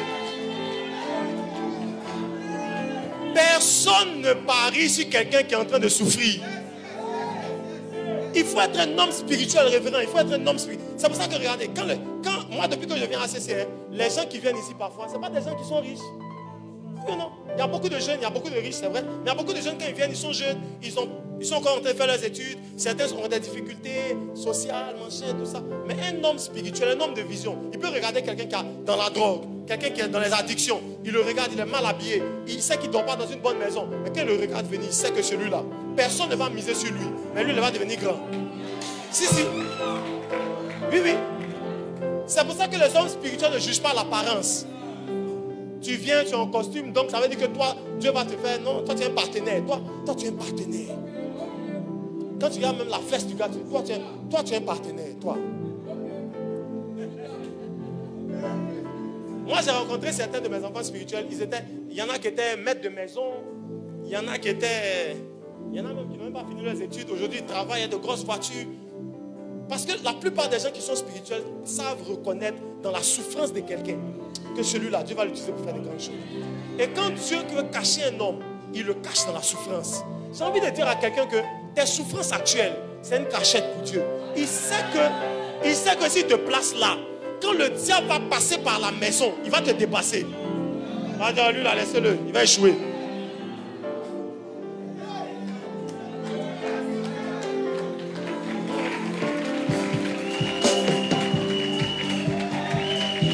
C'est pour ça que Jésus n'avait rien pour attirer le regard. Il est né dans une mangeoire, conditions sociales compliquées. Il est né difficilement, dans une famille simple, modeste. Parce que s'il naissait déjà dans une famille royale, je suis sûr que si le diable devait aller chercher le sauveur du monde, il allait le chercher dans la maison du roi d'Israël. Quel est l'enfant du roi qui vient de naître? Le petit prince qui va sauver le monde. Mais quand le diable est rentré dans la mangeoire, il a regardé le bébé et dit non. Il n'y a pas quelqu'un d'autre qui est venu sauver le monde, c'est lui-là. Lui, il est venu sauver les moutons. Quand Dieu veut te cacher, il te cache dans la souffrance. La Bible dit vos souffrances du temps présent constituent pour vous un poids éternel de gloire.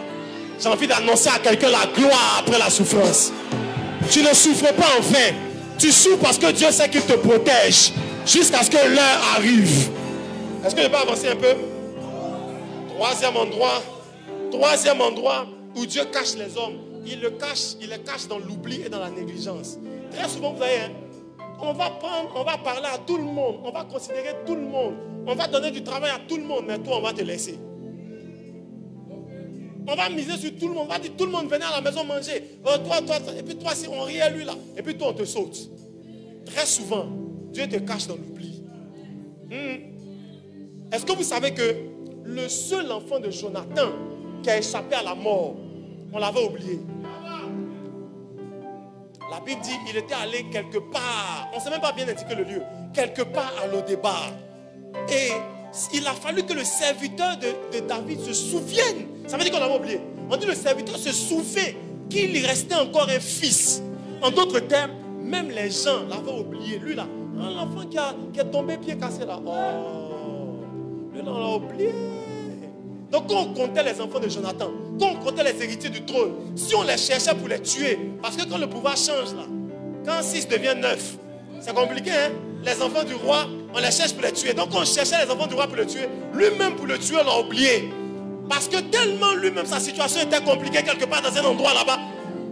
Et quand Dieu te cache dans l'oubli, il fait en sorte que même quand le diable va passer, il va attaquer tout le monde sauf toi. Parce que toi, tu dois manger à la table avec David. Oh, tu ne m'as pas bien dit amen. Je prie qu'on t'oublie aujourd'hui, mais que Dieu se souvienne de toi demain. Le roi dit, ne reste-t-il pas un descendant de la maison de Jonathan pour que je lui fasse encore du bien? Un jour, quelqu'un se souviendra que les hommes t'ont jeté dans l'oubli, mais la main de Dieu ira te chercher dans l'oubli pour t'emmener à la table de l'élévation. Tu m'as dit amen, que la main de Dieu te visite. J'ai dit que la main de Dieu te visite. Avant-dernier point, c'est que quand Dieu veut cacher un homme, il le cache dans une ville apparence. Vous savez, très souvent, il y a des gens qui ne ressemblent à rien. Il faut faire attention, il faut avoir peur des gens qui ne ressemblent à rien.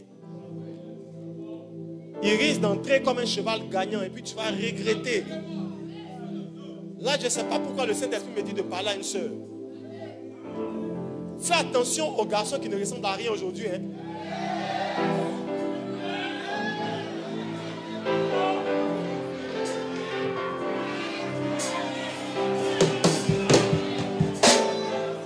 Tourne-toi avec une soeur, dis fais attention à moi, fais attention à moi.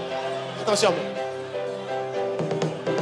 J'ai un ami qui dit souvent, il y a un ami qui dit souvent qu'il n'y a personne d'entre nous qui a une ancienne photo qui est jolie. Personne n'a une photo de galère qui est jolie. Personne. Montre-moi une photo de galère où tu étais jolie. Montre-moi y avoir.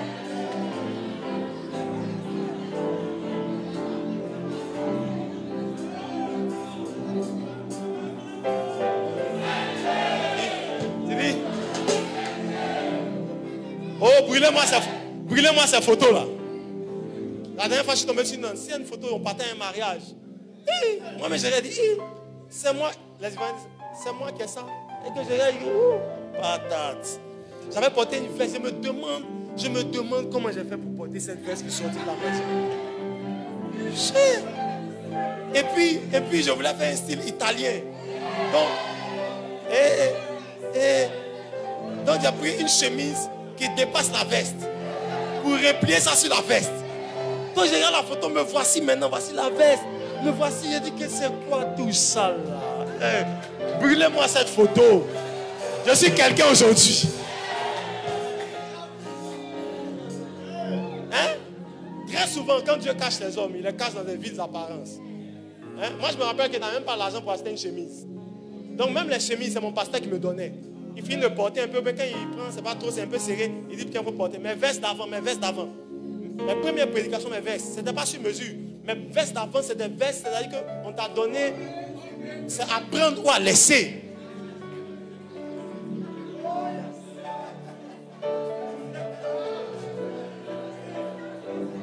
Mais Dieu fait en sorte que tu es dans la veste là.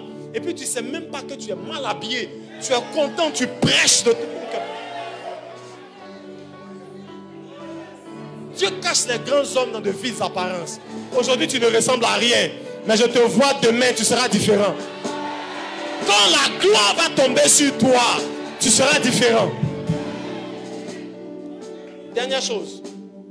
Et puis je vais conclure.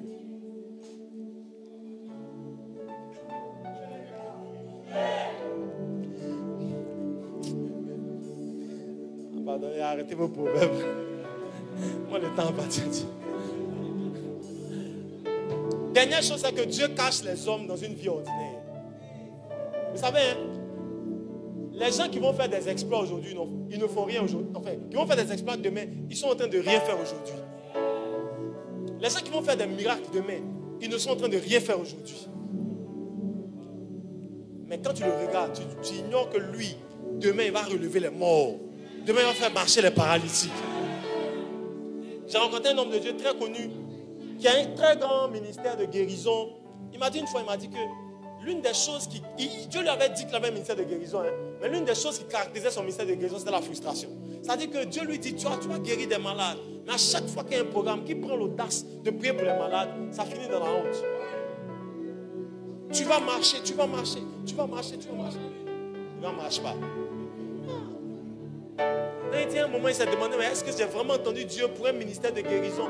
Oui, tu as vraiment entendu Dieu. Parce que très souvent, les gens qui vont faire de grandes choses commencent à faire des choses ordinaires. Dieu commence par les faire des choses banales. Dieu cache les grands hommes, les hommes d'exploit, il les cache dans les choses ordinaires. Est-ce que vous savez quoi? Est-ce que vous savez qu'en anglais, le mot percer, c'est quoi? Breakthrough en anglais. Si on traduit ça littéralement en français, ça veut dire percer ou briser l'obstacle. On peut dire le mur ou quelque chose comme ça. Donc ça veut dire, c'est comme si comment dire ça en bon français? Casser. Voilà. Passer à travers. Voilà. Breakthrough, to breakthrough. Passer à travers. Donc ça veut dire qu'il y a un obstacle et puis tu passes à travers. Est-ce que vous savez que dans la mentalité anglophone, la percée est le résultat de la routine? Ça veut dire que tu vas venir un jour comme ça, tu vas pousser le mur, ça ne va pas tomber. Mais pousse le mur chaque jour pendant 1 an. Un jour, le mur là va tomber. Vaut mieux faire des petites choses tous les jours. Elles vont te conduire à de grandes choses. Et quand Dieu veut faire les grands hommes, il les cache dans les petites choses quotidiennes. Moi, je dis souvent aux gens, prends de l'eau, mets une goutte d'eau chaque jour. Enfin, même pas une goutte d'eau chaque jour. Laisse tomber une goutte chaque 3 ou 2 secondes. Comme ça, pendant 2 mois. La chose, même si c'est là, l'eau là va percer. Au bout de 2 mois, ça va percer le sol. Parce qu'une grande chose peut venir échouer. Mais une petite chose qu'on fait tous les jours, une chose banale, habituelle, normale, qu'on fait tous les jours, devient un grand miracle. Et quand Dieu veut prendre des grands hommes, il les cache dans une vie ordinaire. Tu vas vivre une vie ordinaire qui un jour va devenir une vie de miracle. Dieu dit à Élie, j'ai caché 7000 hommes qui n'ont point fléchi les genoux devant Baal. 7000 hommes. Je lis ce dernier verset et puis je vous libère. 1 Roi chapitre 20 verset 13. 1 Roi chapitre 20 verset 13. Asseyons-nous un tout petit peu et je vous libère. Verset 13. Mais voici un prophète s'approcha d'Akab, roi d'Israël, et dit, ainsi parle l'Éternel, vois-tu toute cette grande multitude, je vais la livrer aujourd'hui entre tes mains, et tu sauras que je suis l'Éternel. Verset 14. Akab dit, par qui est-ce que tu vas... Vous avez bien suivi le verset 13? Toute cette multitude que tu vois, je vais la livrer entre tes mains. Mais Akab dit, par qui est-ce que tu vas faire ça? Et l'Éternel répondit, ainsi parle l'Éternel, et il répondit, pardon, ainsi parle l'Éternel, par les serviteurs des chefs de province. Akab dit, qui engagera le combat? Donc Dieu dit qu'il va vaincre une foule d'ennemis. Il dit ça à Akab, le roi. Akab lui dit, mais tu vas faire ça avec qui? Parce qu'Akab connaît son peuple. Mais tu vas faire cette grande victoire face à cette grande armée-là. Avec qui? Et il dit, je vais utiliser les chefs des provinces. Akab dit, parmi les chefs des provinces là, c'est lequel qui va commencer le combat. Parce que si tu parles de moi, mes chefs de province que je connais là, c'est lequel qui, comme ça, tu vas prendre pour commencer le combat. Et Dieu va lui dire, et il répondit, toi, avance au verset 15. Alors Akab passa en revue les serviteurs des chefs des provinces et il s'en trouva 232. Et après eux, il passa en revue tout le peuple et tous les enfants d'Israël. Ils étaient combien? Ils étaient combien? Ils étaient combien? Allons-y encore un tout petit peu avant. Verset 16. Ils firent une sortie à midi. Bon, peut-être que je vais vous... Là, on est au verset combien? Sautons un tout petit peu pour qu'on gagne du temps. Verset 29. Allons-y au verset 29. Comme ça, on gagne un peu de temps. Verset 29 du même chapitre. Le peuple d'Israël était combien? Verset 29. Ils campèrent 7 jours en face les uns des autres. Le 7e jour, le combat s'engagea et les enfants d'Israël tuèrent aussi. Les enfants d'Israël tuèrent aux Syriens 100 000 hommes de pied en un jour.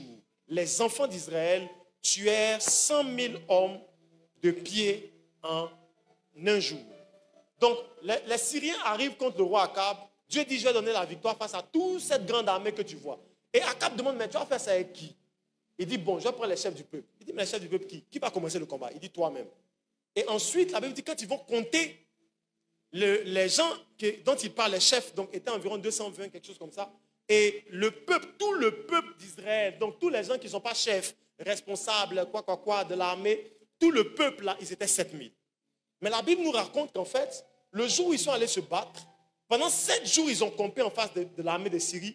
Et en un jour, c'est le peuple qui a donné une grande victoire à Israël. Pas les chefs de l'armée, pas l'armée d'Akab. Mais bizarrement, ce peuple-là, ils étaient 7000.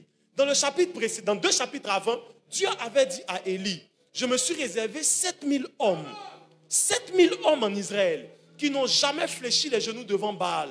Quand Élie, avec son syndrome des grands hommes, des hommes de grands exploits, des hommes de grande destinée. Vous savez, très souvent, on pense que quand Dieu veut faire de grandes choses, il est obligé de prendre un homme spécial, qui a des cheveux comme ça, qui a une grande onction. Dieu est en train d'enseigner quelque chose à Élie, que Moïse avait compris, qu'Élie n'avait pas compris. Je peux faire de très grandes choses avec n'importe qui. En d'autres termes, ce n'est même pas avec les chefs de l'armée, les chefs du peuple que je vais vous faire vaincre la Syrie. C'est avec les gens du peuple, les gens ordinaires. Et quand on les compte, bizarrement, ils sont 7000. Parce qu'en vrai, Dieu est en train de dire à Élie, je me suis réservé, toi tu cherches un prophète, moi je ne cherche pas un prophète, moi je cherche un peuple. Je sais que si j'ai un homme, je peux échouer. Si j'ai un peuple, je n'échouerai pas. Comment? Attendez, je vous montre quelque chose. Quand Dieu parle par la bouche de Moïse, Moïse était hors du camp. Quand 2 hommes commencent à prophétiser dans le camp, Eldad et Médad, vous avez déjà lu ça? Commencent à prophétiser dans le camp et on vient rapporter à Moïse qu'il y a 2 hommes qui prophétisent comme toi aussi dans le camp. Et quand Moïse arrive, au lieu de blâmer, parce que l'une des choses qui faisait que Moïse était sur le peuple, c'était que Dieu lui parlait. Il pouvait parler de la part de Dieu. Il aurait dû dire, c'est moi ici qui parle de la part de Dieu. Ici, là, dans le camp ici, c'est à moi, Moïse, que Dieu parle. Mais quand Moïse arrive, il va avoir une réaction parce que lui avait compris ce qu'Élie n'avait pas compris. Il va dire à ceux qui l'ont envoyé la commission, il dit, mais attendez, mais fût-il que tout le peuple soit composé de prophètes? Parce que Moïse avait compris que le souhait de Dieu, quand il choisit un homme, ce n'est pas de faire des exploits avec un homme. Quand Dieu choisit un homme, c'est pour que l'homme là puisse susciter un peuple par lequel Dieu va faire de plus grands exploits.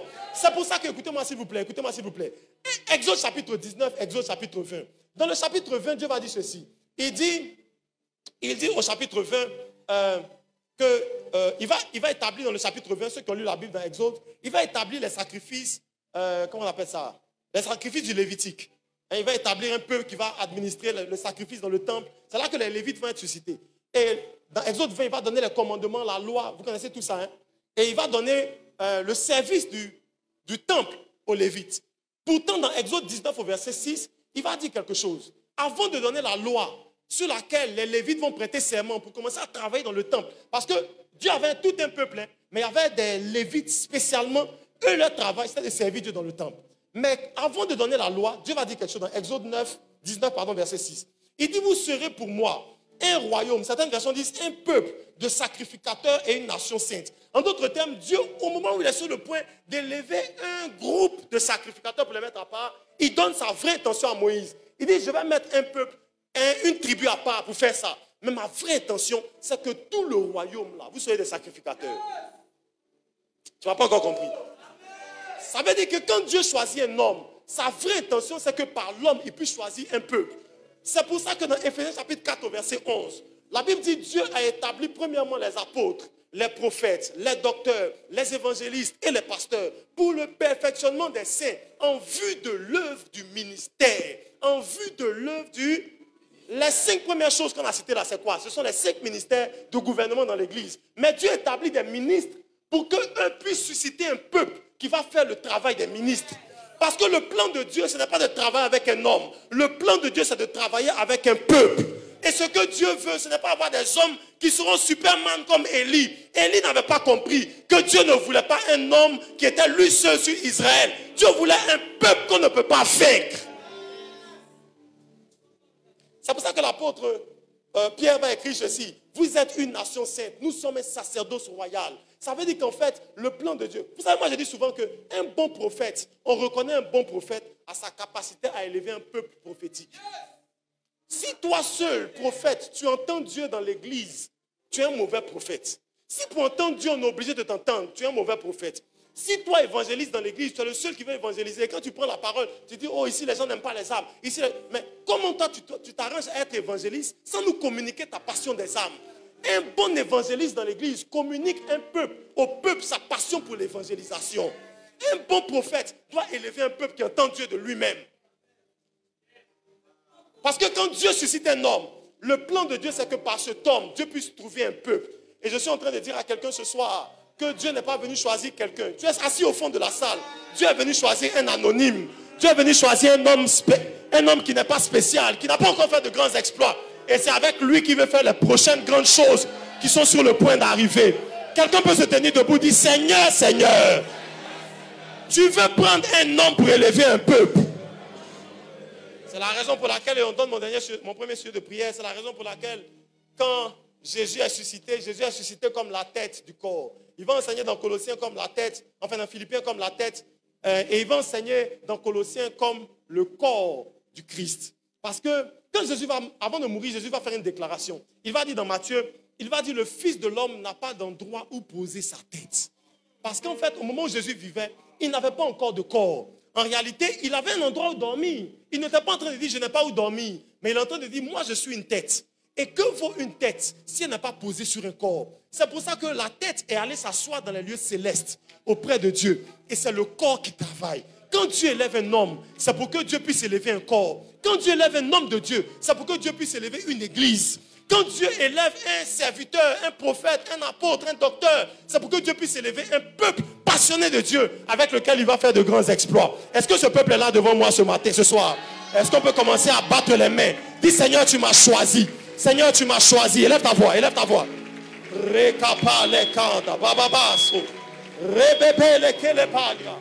Dis, Seigneur, tu m'as choisi. Moi aussi, tu m'as choisi au milieu de mes frères.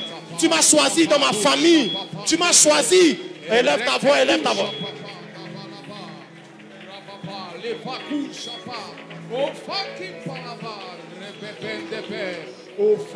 Bas les mains, 30 secondes, prie. Tu es le choix de Dieu. Dieu veut un peuple. Dieu veut des hommes et des femmes.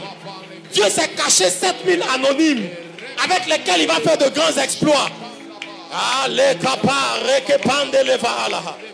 Redebo, spera. Que ramana mahadapa. 15 secondes, bas les mains, prie, prie, prie, prie.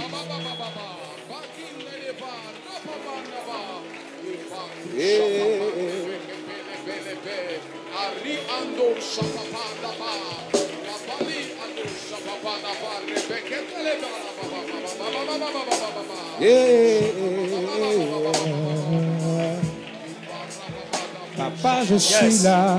Yes, yes. Yes, yes. Je suis là. Papa, je suis là. Lève la main, répète avec moi. Dis Seigneur, Seigneur, ce soir, ta main est sur moi et ton choix est sur moi. Tu m'as choisi parmi mes frères. Tu ne m'as pas attiré à toi par hasard. Tu ne m'as pas connecté à l'homme de Dieu par hasard. Tu ne m'as pas connecté à cette église par hasard. Tu ne m'as pas connecté à toi, Jésus, par hasard. Parce que tu voulais m'utiliser. Tu voulais te servir de moi dans ma génération. Je suis là, je suis disposé. Je suis disponible. Utilise-moi. Sers-toi de ma jeunesse. Sers-toi de ma force. Sers-toi de mon intelligence. Sers-toi de mes compétences. Sers-toi de ma vigueur. Seigneur, Seigneur, je refuse d'être un instrument entre les mains de Satan. Mes mains, mes pieds, mon cœur, mon intelligence, pour la gloire de Dieu. Est-ce que tu peux battre les mains et commencer à prier? Prie, prie. Oui, je suis là. Si tu cherches quelqu'un, papa, je suis là. Je suis là. Si tu cherches un serviteur, Papa, je suis là. si tu cherches quelqu'un, Papa, je suis là. Prie, prie, prie. Je suis là. si tu cherches quelqu'un, papa, je suis là, je suis là. Si tu cherches un serviteur, papa, je suis là. Yes, yes, yes. Si tu cherches qui envoyer Je suis là. pour montrer aux gens que tu Je suis guéris. là. Je suis là. Oh, me voici, Père. Voici. Ouais, moi. Moi. Me voici, Père. Voici. Ouais, moi. Me voici, Père. Voici. Ouais, moi. Me voici, Père. Voici. Je suis disposé. Je suis disponible. Me voici, Père. Ouais, moi, Père. Me voici, Père. Me voici, Père.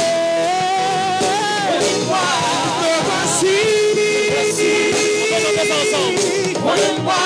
Me voici, Père. Ouais, moi. Me voici, Père. Me voici. Ouais, moi. Ouais, moi. Me voici, Père. Me voici. Je suis disponible. Je suis disposé. Me voici, Père. Pour imposer ton règne. Me voici, Père. Ouais, moi. Ouais, moi, Père.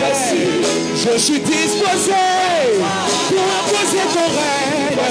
Oui, je suis disponible pour imposer ton règne. Me voici, Père. Me voici, Père. Me voici, Père. Me voici, Père. Me voici, Père. Ton désir est que tous les hommes soient sauvés. Lève tes deux mains, lève tes deux mains, lève tes deux mains. Il y a une main de Dieu au milieu de nous ce soir. Et cette main-là veut saisir des hommes et des femmes. Tu es au fond dans la salle, mais Dieu te voit, il te connaît. Dieu te regarde, il a les yeux sur toi. Dieu ne t'a pas oublié, il t'a juste caché dans l'anonymat. Personne ne mise sur toi, personne ne t'attend, personne ne te voit venir. Mais Dieu te connaît. Depuis le ventre de ta mère, les circonstances par lesquelles tu es passé étaient organisées par la main de Dieu pour te pousser là où tu es aujourd'hui. Parce que Dieu a rendez-vous avec toi et il a rendez-vous avec ta destinée. Pendant que tes mains sont levées, la grâce de Dieu va venir. Et quand elle arrive, elle est en train de te démarquer. Son choix, sa marque pour les choses que Dieu est sur le point de faire maintenant et pour les générations à venir. Dieu est en train de compter sur toi. Dieu veut faire les choses qu'il veut faire. Il veut le faire avec toi aussi. Ah, dis Seigneur, me voici, me voici. Me voici, me voici. Me voici, me voici. Me voici, je suis encore jeune. Je suis encore jeune. Je suis encore jeune. Mais me voici. Utilise-moi, utilise-moi. Je suis disposé. Me voici, Père. Je suis disposé. Me voici, Père. Je suis disponible. Me voici, Père. Pendant que tes mains sont levées, Dieu est en train de me parler. C'est comme si à la maison, la situation est compliquée. C'est difficile. Parfois même, il t'arrive de sortir de la maison et d'utiliser l'église pour oublier un peu les situations de la maison. Et il y a des moments où c'est tellement compliqué que tu te demandes, malgré que tu aimes Dieu, est-ce que ça va aller? Est-ce que tu vas t'en sortir? Dieu me dit de te rassurer. Sa main est sur ton épaule. Il ne t'a jamais laissé. Il t'a toujours gardé les yeux. Il a toujours gardé les yeux sur toi. Et il te connaît. Il te connaît. Et ce par quoi tu es en train de passer, c'est la main de Dieu qui te mène dans le chemin dans lequel il cache les hommes et les femmes avec lesquels il va faire de grands exploits. Les hommes de grands témoignages. Les hommes qui ont une grande histoire avec Dieu. Les hommes qui sont passés par l'ombre de la vallée de la mort, mais que la mort n'a pas arrêté. Et pendant que tes deux mains sont levées, je déclare et décrète que parce que Dieu a sa main sur toi, les autres vont tomber, tu ne tomberas pas. Les autres vont échouer, tu n'échoueras pas. Toi, Dieu te réserve pour le sommet. Toi, Dieu te réserve pour t'utiliser. Allez, que parle, rasco, parle à la page. Oh, merci Saint-Esprit. Merci Saint-Esprit. Aujourd'hui, tu n'as même pas le minimum, ce n'est rien. Dieu il te réserve le maximum. Dieu te réserve le maximum. Dieu te réserve des jours qui vont te faire oublier les jours de souffrance. Dieu te réserve une saison qui va balayer les saisons de pleurs. Je ne sais pas à qui je parle, mais si c'était toi, j'allais dire amen très fort. Et je déclare, ton chemin ne te perdra pas. Tu ne mourras pas avant ton temps. Tu ne tomberas pas dans les pièges de Satan. Le péché et la mort ne t'arrêteront pas. Ta destinée va arriver au bout. Tu es jeune, tu feras des exploits. Tu seras une référence. Quelqu'un m'a dit amen, que la grâce arrive. Je vais pour terminer que tu prennes les mains de tes deux voisins. Prends les mains de tes deux voisins et on va terminer. Prends les mains des deux voisins que tu as à côté de toi. Et tu vas prier pour les personnes que tu tiens. Tu vas dire, Seigneur, tu comptes sur lui, tu comptes sur elle. Ce soir, c'est son rendez-vous. Ce soir, c'est à cause de lui que Dieu nous a rassemblés. Ce soir, c'est parce que Dieu veut prendre cet homme, cette femme. Et pendant que nous serons en train de prier, pendant que nous nous tiendrons les mains, il y a la grâce de Dieu qui va tomber sur plusieurs. Soyez même vigilants d'ailleurs. Parce que sa main est sur le point de toucher. Plusieurs pendant qu'on est en prière. Plusieurs pendant qu'on est en prière. Plusieurs pendant qu'on est en prière.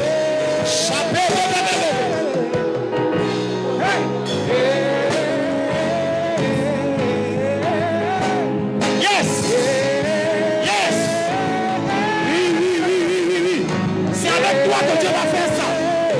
C'est avec toi que dans cette saison Dieu va faire ça.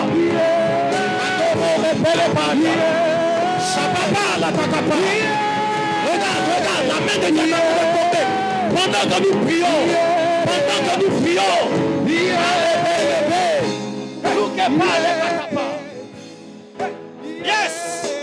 Yes. Des femmes ointes. Des jeunes femmes ointes. Avec lesquelles Dieu va faire des exploits. Oh.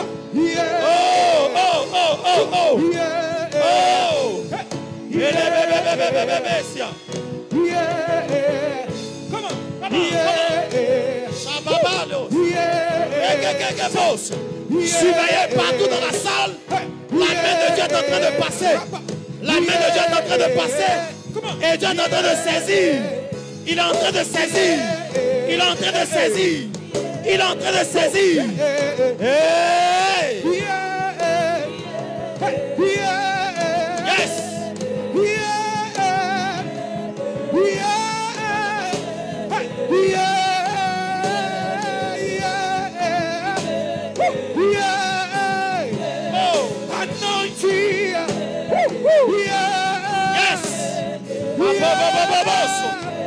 Ça va parler à la base.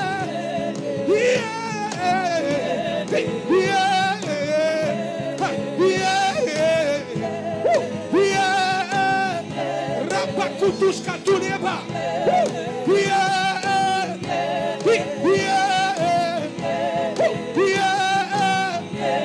Plus de toi. Il y a la main de Dieu, il y a la main de Dieu au milieu de nous. Il y a la main de Dieu au milieu de nous. Il y a la main de Dieu au milieu de nous. Il y a la main de Dieu au milieu de nous. Wow, wow, wow, wow. Wow, wow.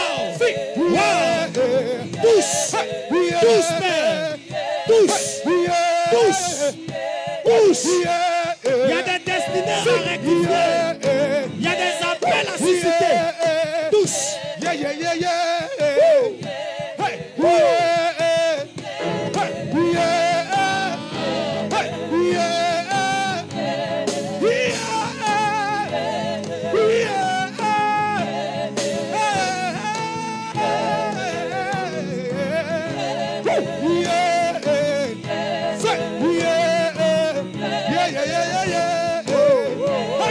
Merci Saint-Esprit. We power. We power. We are power. Yeah.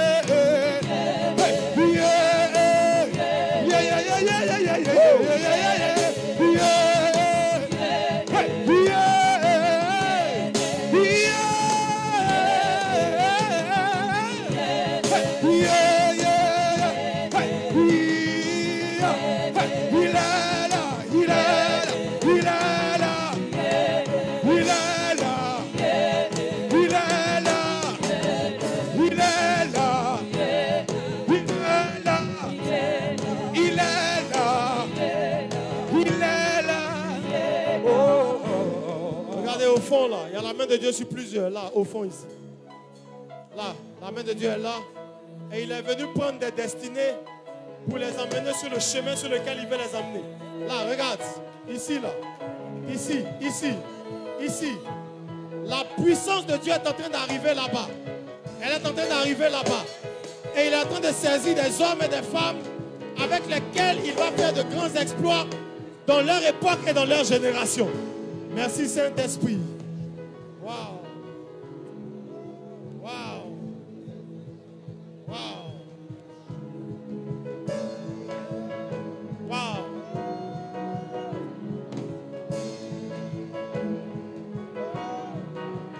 Il y a une huile fraîche. Il y a une présence qui est là. Yes. Il y a une présence qui est là. Yes. Et elle est là pour te saisir. Yes. Parce que Dieu a besoin de toi dans cette époque pour faire les choses qu'il veut faire. Dans sa maison, dans son église. Dans ta...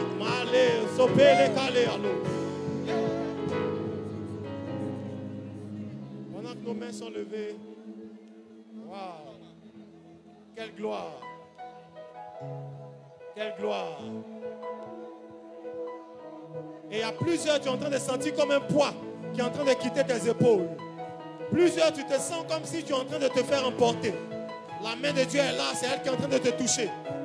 Tu sens quelqu'un derrière toi, dans ton dos. Dieu est en train de te rassurer de sa présence. Il te connaît depuis ton enfance, depuis le ventre de ta mère. Il t'avait choisi. Ta destinée était spéciale. Dieu te connaissait, il connaissait ton parcours. Bébé, l'opalia là-bas. Woo.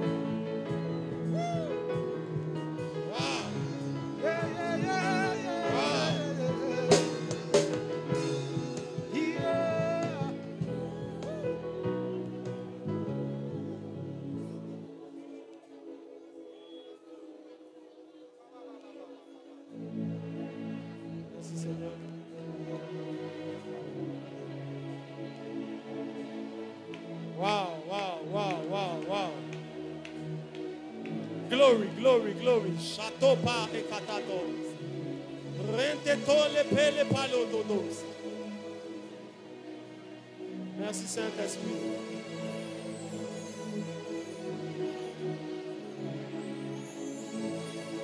Yes. On ne peut pas toucher tout le monde. Mais le Saint-Esprit est en train de toucher. Et il te donne la mesure dont tu as besoin.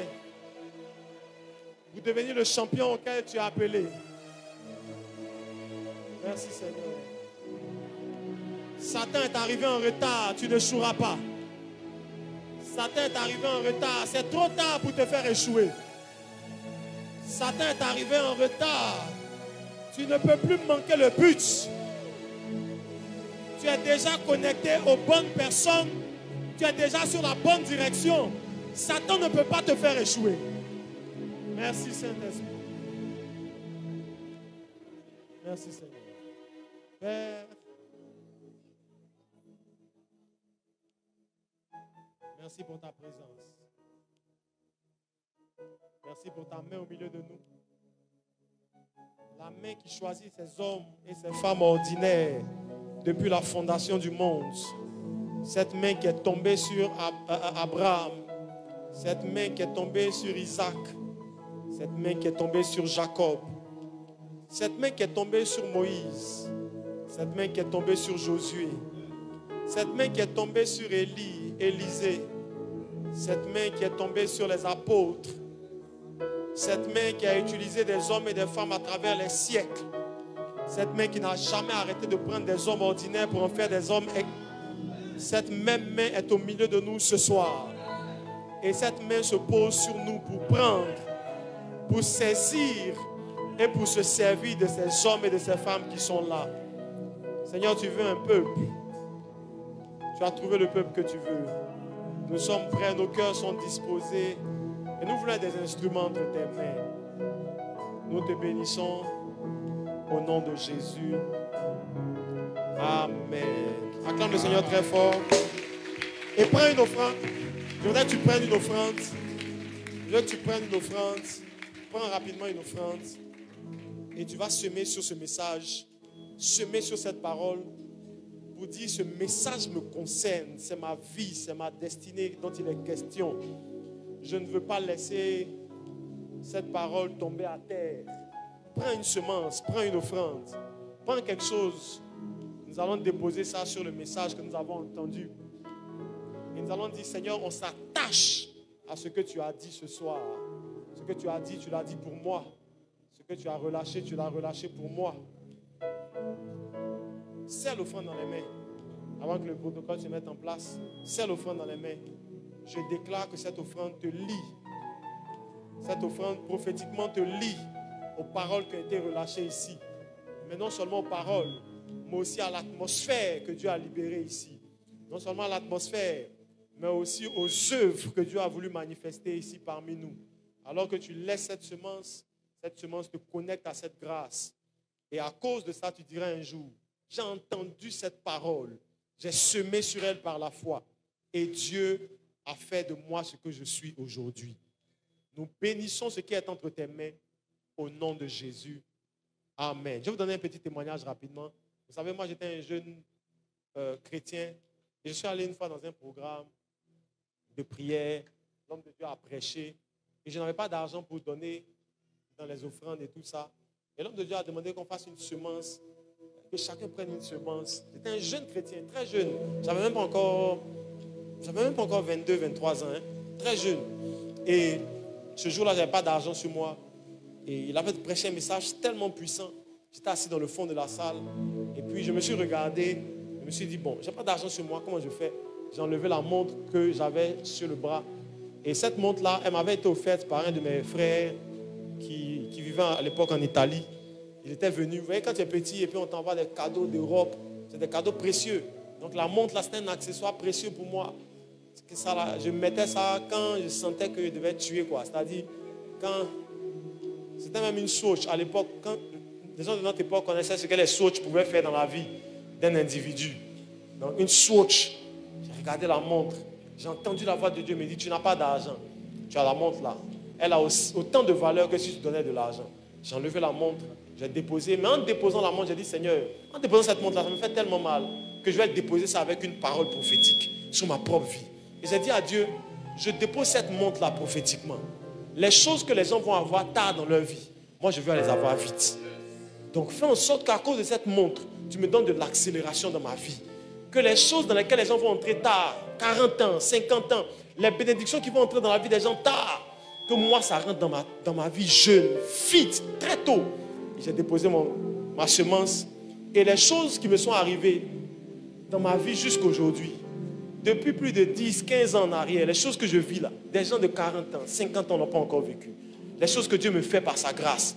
J'ai commencé à très jeune à avoir des choses que les gens n'ont pas eues. Même sont en train de chercher à avoir aujourd'hui. Les gens apprécient, mais moi je sais que c'est le résultat d'une offrande. Je sais que c'est le résultat de la grâce.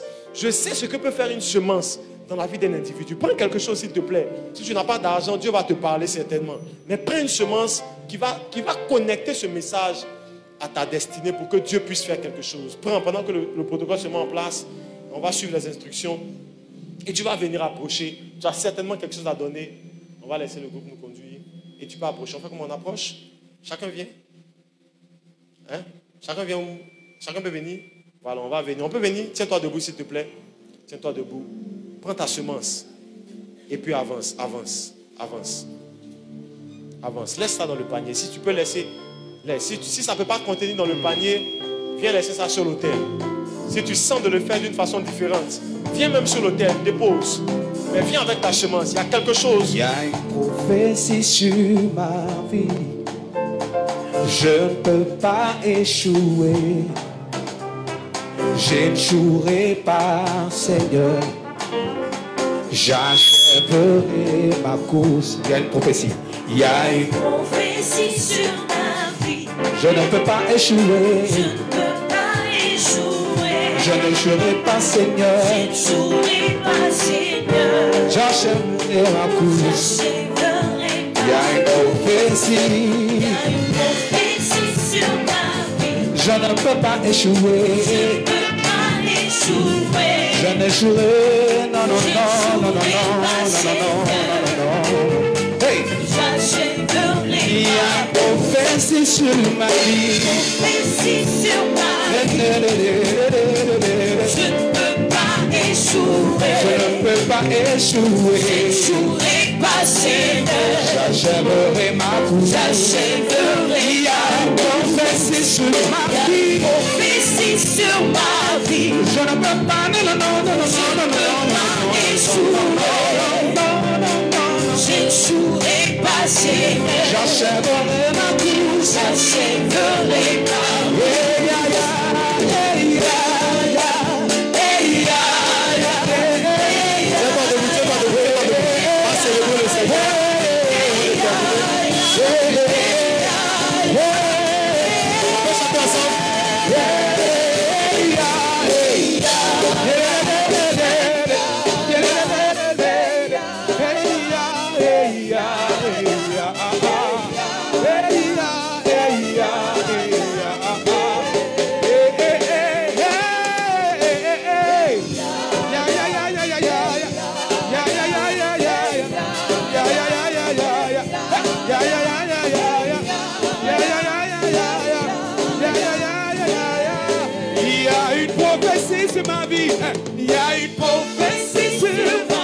Chante. Je ne peux pas échouer. Je n'échouerai pas, Seigneur. J'échouerai pas, Seigneur. Non. Il y a une prophétie. Hey. Prophétie sur ma vie. Je ne peux pas.